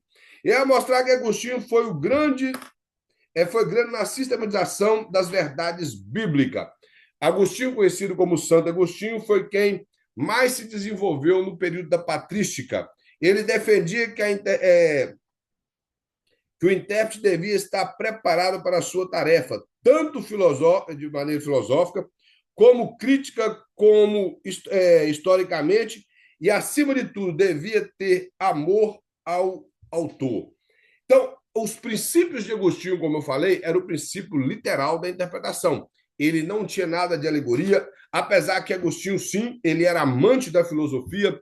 Depois dele, nós temos somente Tomás de Aquino e Emmanuel Kant, que foi dos grandes teólogos que também se dedicou à filosofia, mas a filosofia não dominou a vida de Agostinho a ponto de ter dominado a vida de Orígenes e de Filo de Alexandria. Ele conseguia separar as questões filosóficas das questões teológicas. Ele sabia que a filosofia não era uma ciência e que a teologia ela emanou da filosofia, mas, porém, ela em nada entrava em contradição com a filosofia, a não ser aquilo que a filosofia ensinou contrário a Deus. Mas ele preocupou com a teologia e não se desgastou em filosofia, como o filho preocupou em alinhar Moisés com Platão. E aí não combinava, né, de forma alguma. E ele vai mostrar que ele adotou um método dos quatro sentidos da interpretação da escritura. Como eu falei, o sentido histórico, que é o histórico gramatical, o sentido etiológico, o sentido analógico e o sentido alegórico. Eu havia mostrado para os irmãos aqui o que cada um desse sentido quer dizer. O sentido histórico, como eu falei com os irmãos, ele tem a ver com você, como ele próprio fala aqui, em observar quem foi o escritor, para quem foi escrito, a época, a cultura e a situação histórica, ou seja, ele foi literal na interpretação. E ele poderia, apesar que eu nunca vi isso, mas ele está dizendo aqui que Agostinho usava essa interpretação. Agostinho nunca foi adepto da escola de Alexandria, então eu não creio que ele utilizava do método etiológico, que tem a ver com a origem da palavra, daquilo que ele quer explicar. Ele também, na questão analógica, eu não creio, ele não utilizava isso, das comparações e aplicações à semelhança, Agostinho não fazia, e muito menos na questão alegórica, em ver o que é espiritual, o que está espiritualmente escondido no texto. Agostinho ele era muito sério nas suas interpretações. Eu tenho livro aqui de Agostinho e a maneira que eu vejo nos livros que ele interpretava a Bíblia era literal. Então, o comentarista coloca essas outras três coisas abaixo aqui, mas isso aqui estava mais aplicado a Orígenes do que a Agostinho. Ele vai mostrar na Idade Média como se interpretava a Bíblia na Idade Média. Vai falar que houve um grande desenvolvimento na hermenêutica bíblica. No entanto, na Idade Média, a realidade mudou completamente. Em virtude de muitos clérigos viverem em profunda ignorância da Bíblia, num misticismo exagerado, esse período foi escasso no tocante à interpretação da Bíblia. Esse aqui é o que nós chamamos de período de trevas, após o século VII, século VI, na verdade, no início do século VII, as escrituras foi perdendo a sua boa interpretação, voltou algumas interpretações alegóricas e a hermenêutica ficou defasada. Como eles colocam, a hermenêutica foi amarrada pela tradição e o que se destacava era método alegórico. E muitas tradições judaicas entrou na igreja, o pensamento gnóstico, que Agostinho e outros debateram no terceiro e quarto século, entrou dentro da Igreja Católica. Se os irmãos observar, todo dogma católico tem a ver com o gnosticismo, por exemplo, a virgindade perpétua de Maria, porque eles alegam que o sexo é sujo. Então, para ter Maria como alguém santo, deveria ter morrido, ou na verdade nem morreu, né? Deveria ter ficado virgem até ir assunto ao céu. Primeiro eles falaram que morreram, mas ressuscitou e foi para o céu com o corpo glorificado. Outros falam que nem morreram. O purgatório, tudo vem de tradição judaica, e outros ensinamentos que a Igreja Católica adotou pelo fato de ter deixado as escrituras de lado, abraçado a tradição e até mesmo ao ensinamento alegórico. Eu não sei se alguém que já foi da Igreja Católica, mas a Igreja Católica ela segue um padrão com um jornalzinho que tem toda a liturgia da missa naquele jornalzinho. Ali o que o padre vai falar, toda aquela repetição que ocorre ali, que na verdade eu não sei nem repetir nada daquelas coisas ali, que ocorre desde o início da missa até o final. E assim foi durante séculos. Nos primeiros séculos, as missas eram celebradas em latim, boa parte era decorada, que nem alguns padres não sabiam falar. O povo ficou no período das trevas, onde o conhecimento bíblico ficou muito escasso até o período da Reforma. Homens como Tomás de Aquino e outros padres que surgiram na época, eles tiveram muita dificuldade com os pensamentos teológicos da época. Lembrando os irmãos, quando nós falamos de padres como Tomás de Aquino e outros, temos que lembrar que do período da patrística até a Reforma só existia a Igreja Católica. Então os irmãos têm que lembrar disso. Como só existia a Igreja Católica, do mesmo jeito que hoje, vou repetir, como nós somos assembleianos, eu falo da Assembleia. Existem pastores assembleianos bíblicos e compromissados, e existem aqueles que são charlatões, que não pregam a Bíblia, que roubam o povo, que saqueiam o povo. Do mesmo jeito existia na Igreja Católica do século IX, do século X, do século XI, XII até o século XIV. Como Tomás de Aquino, que foi um grande padre. Aí já veio Tomás de Torquemada, que foi um péssimo padre. Nós temos Girolamo Savonarola, John Hus, William Tyndale, o John Wycliffe. Todos esses eram excelentes padres que contribuíram para o reino de Deus. E Tomás de Aquino, por exemplo, foi um grande teólogo, um dos maiores teólogos que já existiu no período do século XII. Então, nós vemos que quando referia a esses padres, irmão, não tem o pensamento de padre nos dias de hoje, mas são homens que naquela época ainda eles dedicavam a tentar levar a Igreja Católica dentro do que é Bíblia. Depois de Tomás de Aquino, nós tivemos só no século XV Homens como Girolamo Savonarola, o próprio é, São Francisco de Assis, que também era um teólogo, tinha umas teorias que de forma alguma concordo, mas foi um grande teólogo, um grande homem de Deus, e outros que lutou por uma reforma na Igreja Católica e não conseguiu, até que Lutero veio e conseguiu fazer. Mas a hermenêutica, nesse período da Idade Média, ela ficou bem lá embaixo. Poucos homens permaneceram como bons intérpretes da Bíblia. Ele vai mostrar cá na página 47, no segundo parágrafo, o primeiro nome a se destacar da Idade Média foi Gregório o Grande. Ele foi considerado o primeiro Papa da Igreja Católica e fundamentava a sua interpretação da Bíblia nos pais da Igreja. Vai falar que vejamos sua alegorização no livro de Jó. Os pais da igreja aqui que está falando os pais Capadócio, que é o caso de Orígenes e outros. Não está falando de. Não é os pais Alexandrino. Ele está falando dos pais da igreja como Agostinho, Jerônimo e outros. Ele vai falar: olha a pregação desse Papa no livro de Jó. Eles falam: os 3 amigos de Jó são os hereges. Os 7 filhos de Jó são os 12 apóstolos. As 7.000 ovelhas são pensamentos inocentes. Os 3.000 camelos são as concepções vãs. As 500 juntas de bois são as virtudes e as 500 juntas de jumentos são a tendência lascívia. Aí eu pergunto aos irmãos, o texto lá fala isso? O texto só está explicando a riqueza de Jó, nada mais de sua família. É isso que o escritor do livro de Jó queria falar. Mas o padre conseguiu fazer esse sermão aloprado aqui e pregar para o povo. E o pessoal possivelmente saía boca aberta com aquilo aí. Pessoal, nunca vi isso no texto, mas nunca vi, não está no texto. Isso era os tipos de sermões daquela época. Como eu citei aqui, Tomás de Aquino, ele fala que foi o teólogo mais famoso da Igreja Católica na Idade Média.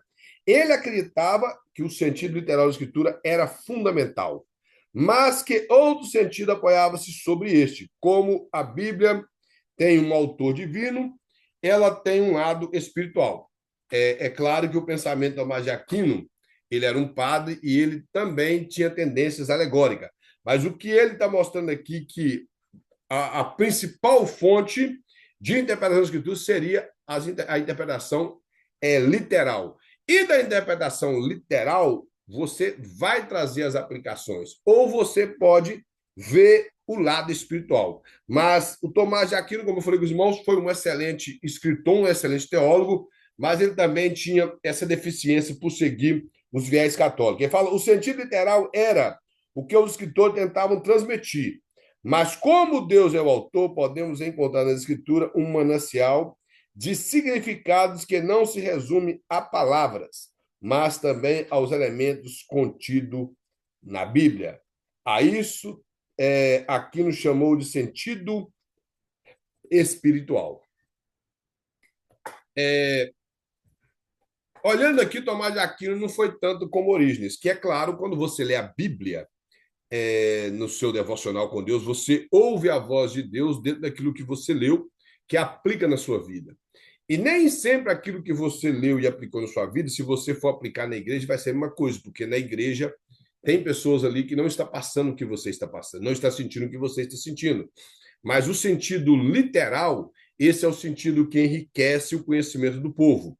E o sentido, nós podemos dizer que é a aplicação, que é o que nós chamamos do sentido teológico, é o que a igreja está necessitando no momento. Você pega um texto, interpreta ele literal e aplica ao coração do povo. Aí, cada pessoa vai receber aquele sentido teológico que você aplicou dentro da necessidade que ele está passando no momento. Isso poderia ser o que nós chamamos de espiritual dentro do pensamento de Tomás de Aquino. O pensamento, irmão, da reforma.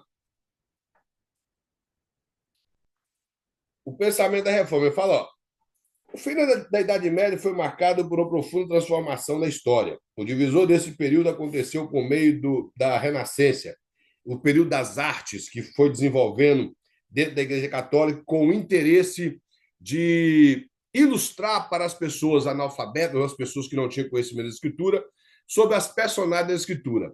E isso causou um prejuízo muito grande para a igreja, porque no interesse de fazer esculturas dos supostos santos da Bíblia, levou o povo à adoração àquelas esculturas.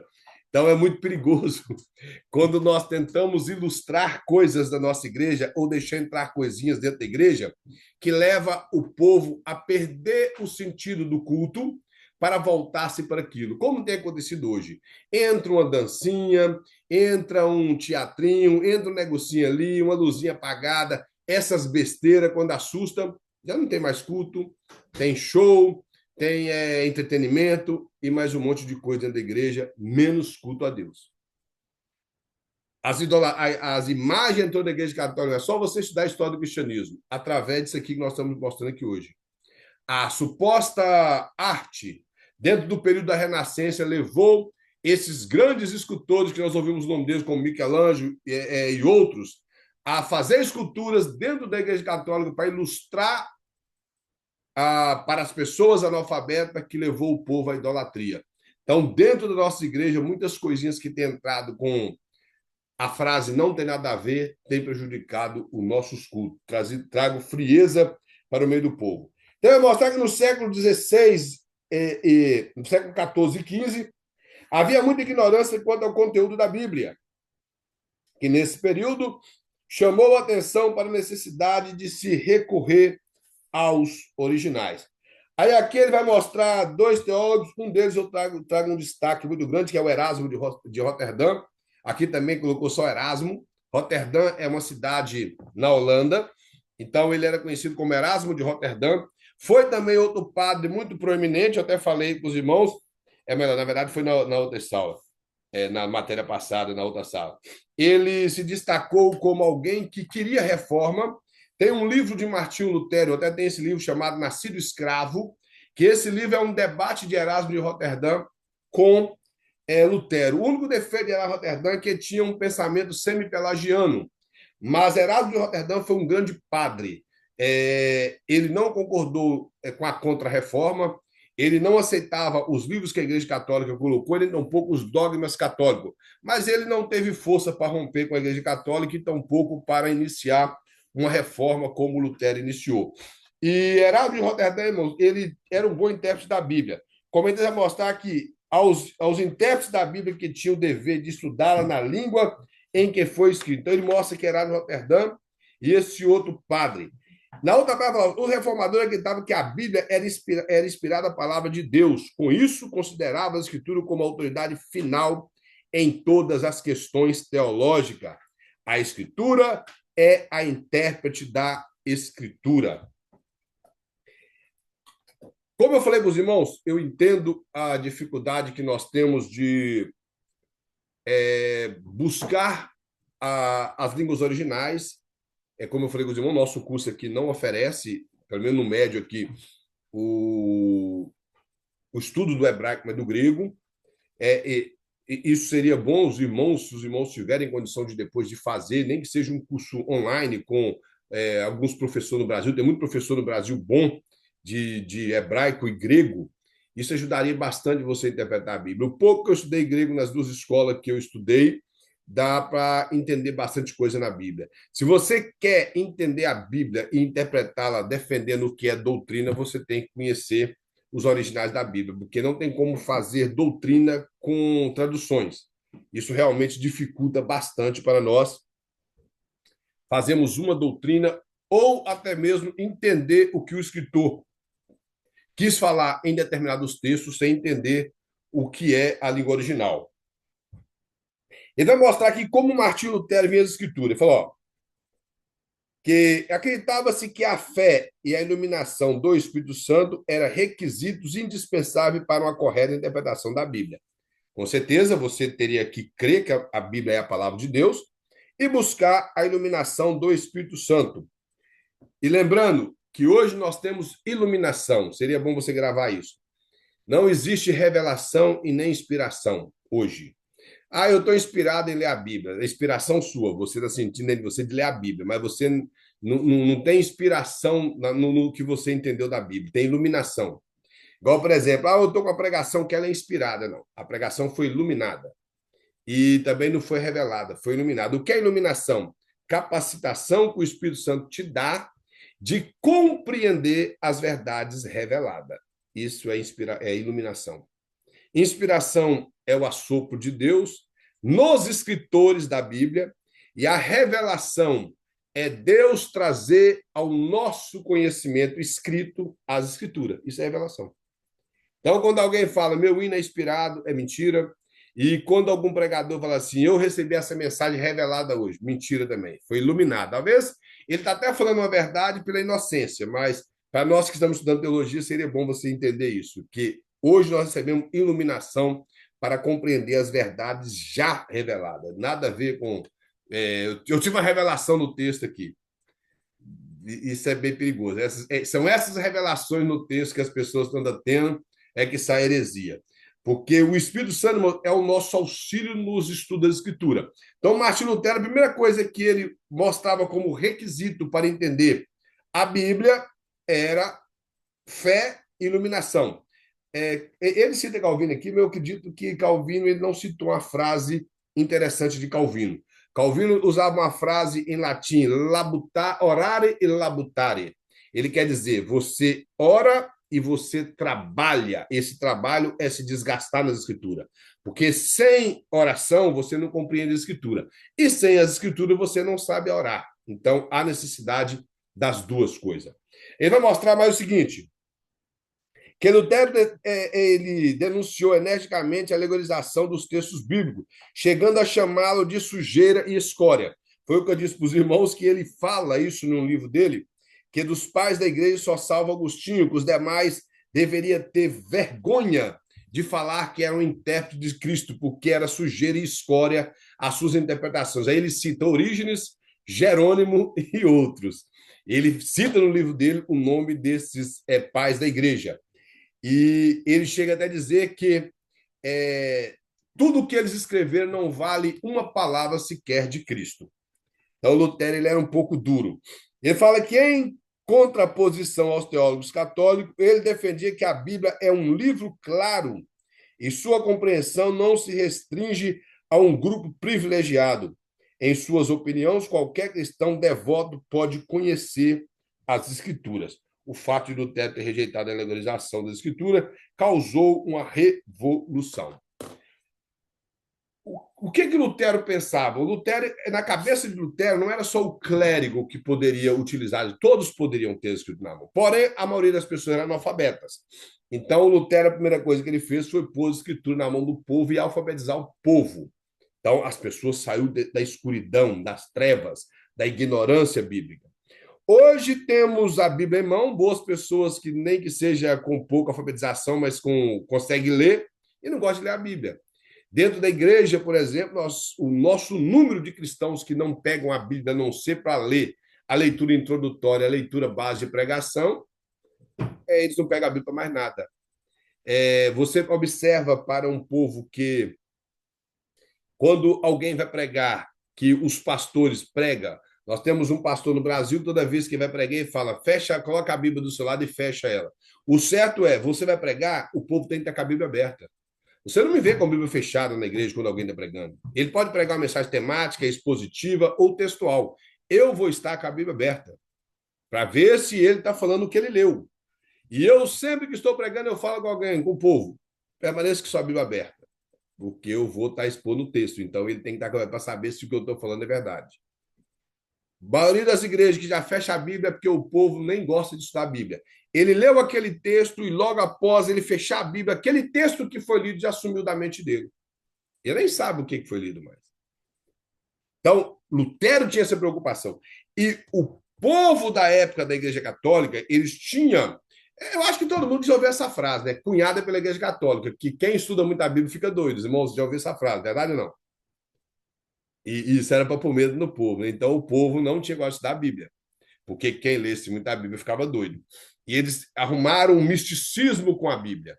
A Bíblia, ela é a palavra de Deus, inspirada. Ela é verdade. Mas não tem nada místico na Bíblia. Nada de misticismo na Bíblia.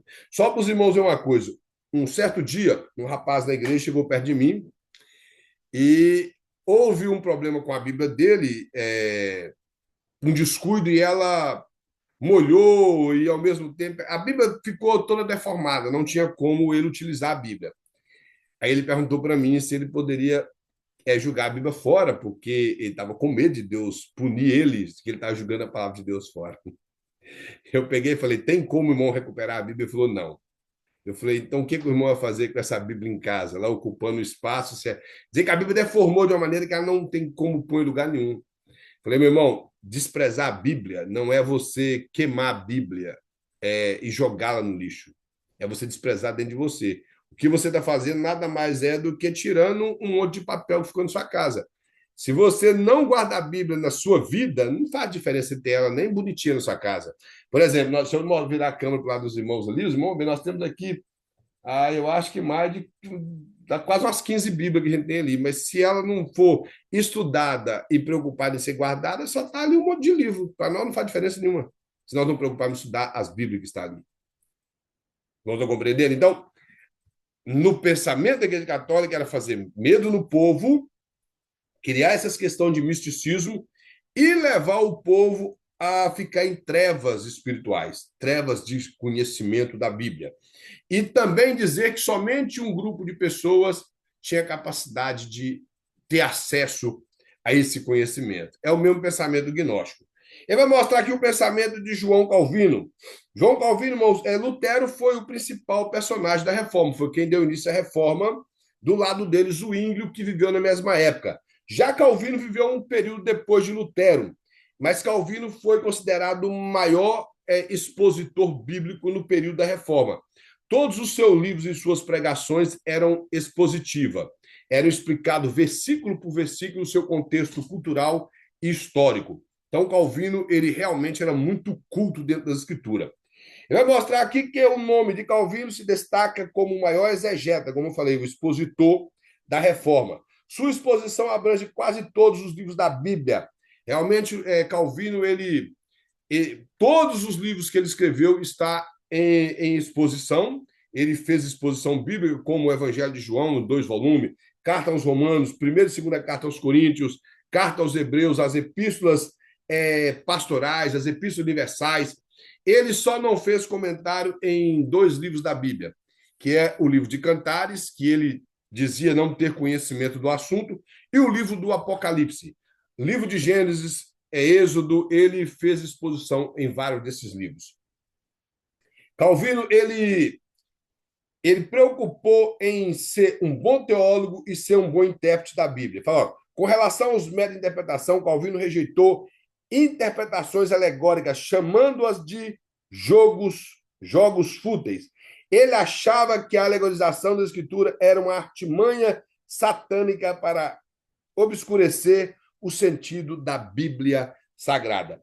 Calvino, muito que ele era educado nessa questão teológica aqui, ele não passou pano para os alegoristas. Ele deixou muito claro que eles... Eu não vou ser exagerado como ele, mas para mim, as pregações alegóricas não dão fundamento. Eu penso assim, ela não traz fundamento nenhum para ninguém. As pessoas permanecem no raso. Eles não conseguem aprofundar no que é Escritura Sagrada. Acreditava-se firmemente na significação tipológica de muitas coisas no Antigo Testamento. Ele fala que o comentarista quer mostrar que, dentro daquilo que era tipologia no Antigo Testamento, ele acreditava, como o apóstolo Paulo ensina, que muitas coisas que foram escritas no Antigo Testamento, principalmente nas leis cerimoniais, apontava para Cristo, era tipo de Cristo, conforme o escritor aos Hebreus mostra, e Paulo mostra isto também na carta de Colosso, a carta aos Colossenses. Então, Calvino cria, e da mesma forma nós cremos que buscamos uma boa hermenêutica, sabemos que tem coisas na Bíblia que é tipológica, simbólica e que é sombras, mas nós temos que saber enxergar quando cada um desses assuntos está exposto na Escritura e o lugar e saber aplicá-lo da maneira correta e não alegorizar tudo. Então, o que ele mostra é ele respeitava o que era tipológico na Bíblia, mas entendia que a Bíblia é um livro para ser interpretado literal.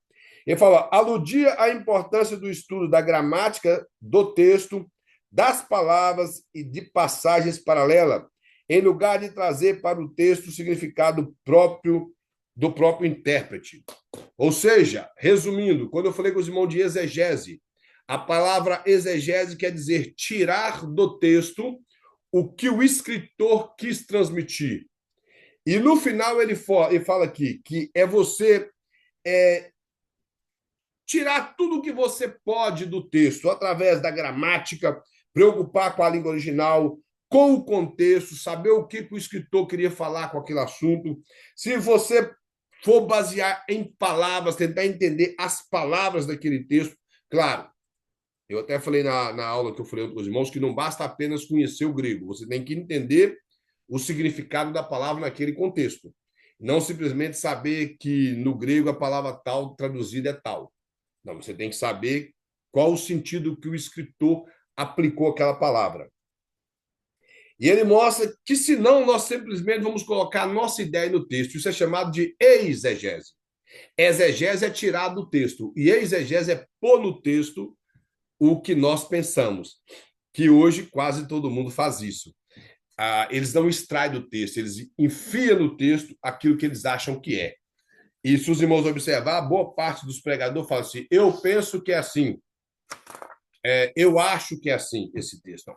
Você tem que ter segurança do texto. Quando você não tem tanta segurança, porque no texto ele pode ser ambíguo, cita as 2 ou 3 linhas de pensamento e interpretação do texto. Então, você não vai criar heresia, você vai apresentar as melhores interpretações do texto e o povo que está te ouvindo vai escolher qual interpretação escolher. Qual interpretação é melhor para o texto. Exemplo, nós que somos assembleianos, dentro da Assembleia de Deus, o padrão escatológico da volta de Cristo é o pensamento pré-tribulacionista e pré-milenista. O que é pré-tribulacionista? É que a igreja é arrebatada antes da grande tribulação. Pré-milenismo é que a igreja reina com Cristo na terra num período de 1000 anos, que é o reinado de Cristo, literalmente. Ok, isso é ensinado dentro da Assembleia de Deus, todas. Mas as demais linhas escatológicas, por que não são ensinadas? Por exemplo, o amilenismo. A é um prefixo de negação no grego, que quer dizer não milênio. Então, eles dizem que não existe um milênio literal, que o milênio ele é alegórico, que nós já vivemos o milênio. O milênio é desde quando Cristo morreu e ressuscitou, o reino de Cristo foi implantado na Terra, então nós estamos vivendo o milênio. Já os pós-milenistas acreditam que o milênio ele vai ocorrer e após ele ocorrer, Jesus volta. Então, o pensamento do pós-milenista é o pensamento que a Terra vai passar por um período de grande prosperidade e todos nós seremos ricos. Isso seria bom, né? O pensamento pós-milenista. Teria uma grande riqueza na Terra, depois Jesus voltaria. Então, existem esses 3 pensamentos a respeito do milênio. E outros pensamentos a respeito do arrebatamento. Existem os pré-milenistas, que acreditam que a igreja é arrebatada antes da grande tribulação, mas os pré-tribulacionistas. Os pós-tribulacionistas, que a igreja passa pela grande tribulação e Jesus volta. E os meso ou mid-tribulacionistas, que Jesus volta no meio da grande tribulação, 3 anos e meio. No caso dos meso, eles acreditam que a grande tribulação equivale a 7 anos, Jesus volta na metade dos 7 anos, 3 anos e meio. Já os pré acreditam que a tribulação também é de 7 anos e que a igreja é arrebatada antes. E os pós-tribulacionistas acreditam que o número 7 é simbólico, não tem a ver com um tempo determinado, e que Jesus volta depois da grande tribulação. Aí eu pergunto aos irmãos, por que não é apresentado os 3 assuntos, com os versículos bíblicos, com a teologia desenvolvida, e que você escolha qual que você quer ser? Por exemplo, pastor Douglas nasceu no cristianismo, dentro da Assembleia de Deus, ele já nasceu pré-tribulacionista. Ensinada pelos pais, pelas escolas dominical e pelos pastores. Os irmãos estão compreendendo? Deveria ser ensinado as linhas teológicas para que você escolha o que você quer ser e não o que os nossos pastores querem que você seja. Isso é te dar direito de pensar, de escolher aquilo que a Escritura apresenta. E não simplesmente você pegar versículos isolados e defender uma linha teológica que às vezes não tem fundamento bíblico. Vou dar um exemplo. O arrebatamento secreto, que é o que a igreja é arrebatada e depois iniciada a tribulação, é baseado em alguns versículos do capítulo 24 de Mateus, e tem um, na verdade tem dois, que um não está no contexto de arrebatamento e o povo pensa que sim. Eu vou citar, os irmãos vão lembrar. Nós estamos falando de interpretação. As pessoas, vocês aqui já ouviram falar que quando Jesus voltar, vai estar um moendo, duas pessoas moendo no moinho, um vai ser levado, outro vai ser deixado. Os irmãos já ouviram? Fazem assim com a mão. Já ouviram? Vai estar dois na cama, um vai ser levado, outro vai ser deixado. Aí fica ali o marido e a mulher. Poxa, quem vai ficar vai ser você. Os irmãos lembram isso aí? Então vamos lá.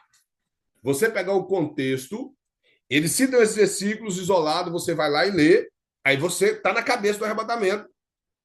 E é injusto, porque, primeiro, a disputa. Quem vai ficar? Eu ou minha mulher? E depois? E o egoísmo? Aí está o negócio. Você não quer que a sua mulher fique, e a mulher não quer que o marido fique. O contexto ali, se você falar, não tem a ver com o arrebatamento da igreja, tem a ver com a perseguição que aconteceu com o general Tito e que possivelmente tem dupla referência na profecia relacionada ao anticristo. A perseguição do anticristo e não o arrebatamento. Outra passagem, assim como foi nos dias de Noé, veio o dilúvio e levou.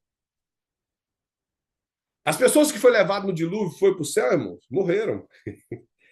E o pessoal está tão preocupado com o levou, pensando que é o levado ao arrebatamento, que pensa que no dilúvio, como foi nos dias de Noé que Jesus está falando, que a porta fechou e veio o dilúvio e levou. Eles coligam a palavra levou com arrebatamento, e não está falando disso. O levou ali também é o contexto de perseguição, que foram levados as pessoas que não abraçaram o pensamento do anticristo e foram mortos. É contexto de perseguição também, não de arrebatamento. Agora, o melhor que eles alegam um arrebatamento. Eu estou falando isso aqui, irmão, não estou querendo que os irmãos viram pré, pós-tribulacionista e nada disso, não. É só, nós estamos falando de interpretação. Outro versículo é: assim como o relâmpago sai do Oriente e se mostra no Ocidente, assim também será a vinda do Filho do Homem. O que é que os pregadores interpretam com isso? Que vai ser rápido. Não é isso que eles falam? Que vai ser rápido. Que como o relâmpago é muito rápido, Jesus vai voltar igual um relâmpago. Mas o texto em si está mostrando que, como um relâmpago, ele destaca uma parte e ele clareia todo o céu até o outro lado, assim é a vida do Filho do Homem. Agora me fala se um relâmpago assim ele é oculto. Quando ele parte desse lado e trinca até do outro lado.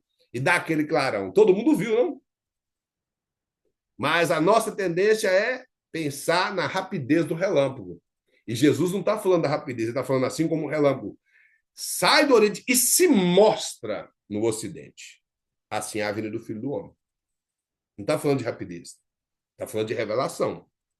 Então nós temos que tomar muito cuidado com os textos que já foram programados em nossas mentes.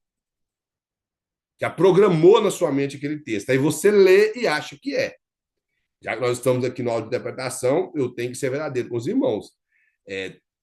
Tem que estudar o texto e aprender. Então, isso ficou implantado na mente dos irmãos.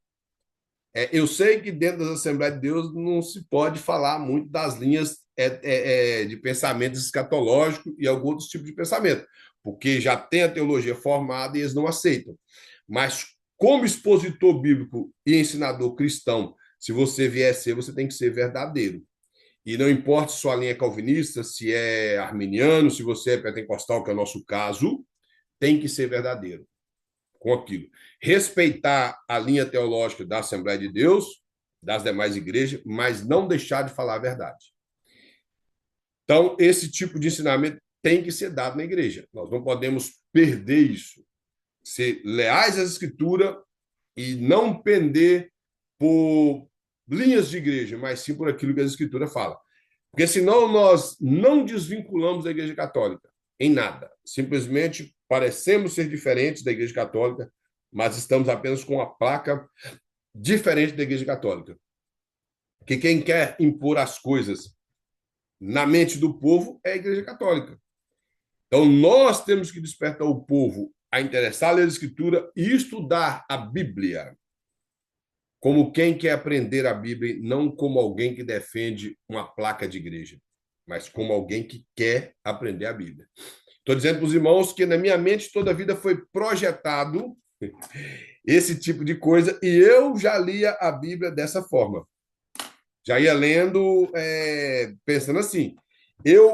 Para nós finalizarmos, a primeira vez, na verdade, a primeira, não, eu já havia comprado uns livros de escatologia. E um dia, como o Russell Shedd foi na escola que eu estudava e deu uma palestra lá, apesar de não ser de escatologia, mas deu uma palestra muito boa na época, eu me interessei a comprar um livro dele. E fui lá e comprei um livro do Russell Shedd, de escatologia bíblica. E quando eu comecei a ler, eu percebi que a linha de pensamento dele era pós-tribulacionista, eu peguei o livro e dei para os outros. Falei, não, esse livro é uma porcaria.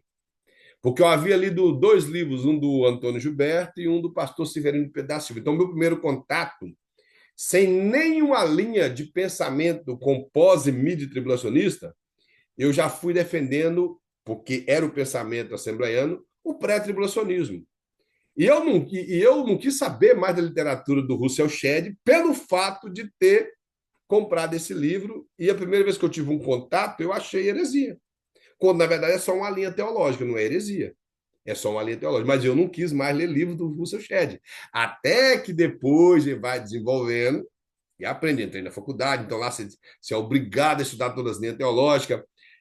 Na primeira escola que eu estudei, era de linha mais reformada, mas no pensamento mais de Armínio. Na segunda, era calvinista de todas as matérias. Então, você aprende na escola, mas se você for estudar só literatura daquilo que a sua igreja defende, aí é complicado. Porque dentro da CPAD, o que nós mais temos são literaturas que só defendem o que a Assembleia de Deus acredita.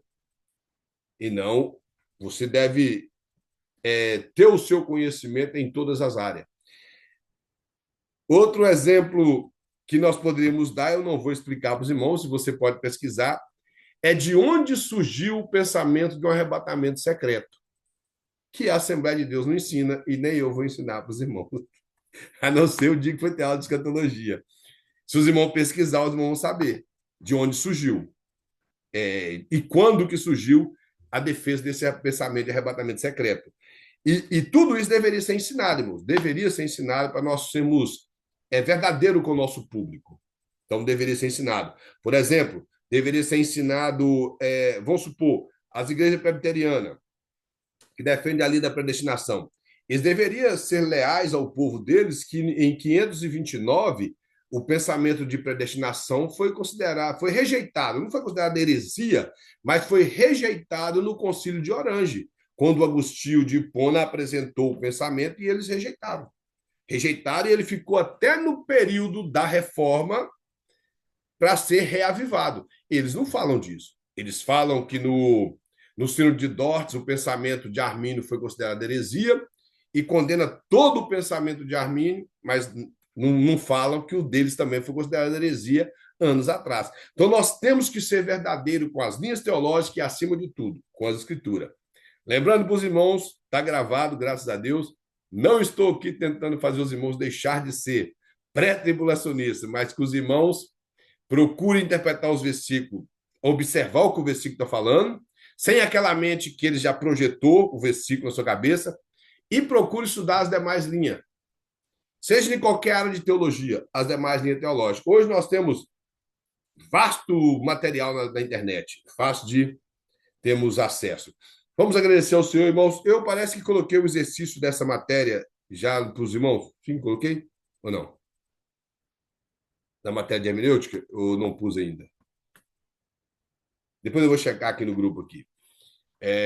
Para os irmãos responder os exercícios e estudar. Pastor Douglas, eu preciso da prova do senhor, pastor Douglas. Até amanhã, o irmão me entrega que eu preciso de lançar as notas dos irmãos. Se eu lançar as notas e não pôr dos irmãos, a plataforma fecha. E se ela fechar, já era. Bem, vamos agradecer ao Senhor, logo após o irmão tendo a liberdade de se retirar da sala. Soberano Pai, mais uma vez nós te agradecemos, pedindo o teu Espírito, ó Pai, que nos ilumine a cada dia, nos dá vitória, ó Pai, no decurso dessa semana, guarde a cada um, abençoe a cada lar, e, ó Pai, nos ajude a ser fiéis, ó Deus, à interpretação das Escrituras, que nós não venhamos simplesmente conhecer aqui para se apresentar em igreja ou criar disputas, mas para que possamos aplicar em nossas vidas em primeiro lugar e trazemos, ó Pai, para aquilo que o Senhor nos confiou dentro da igreja, dentro do teu reino, uma estrutura espiritual, ó Pai, que capacita, ó Pai, ao povo do Senhor ter mais firmeza na tua presença. Seja conosco, ó Pai, em nome de Jesus. Irmãos, que Deus abençoe a todos, todos tenham uma excelente semana.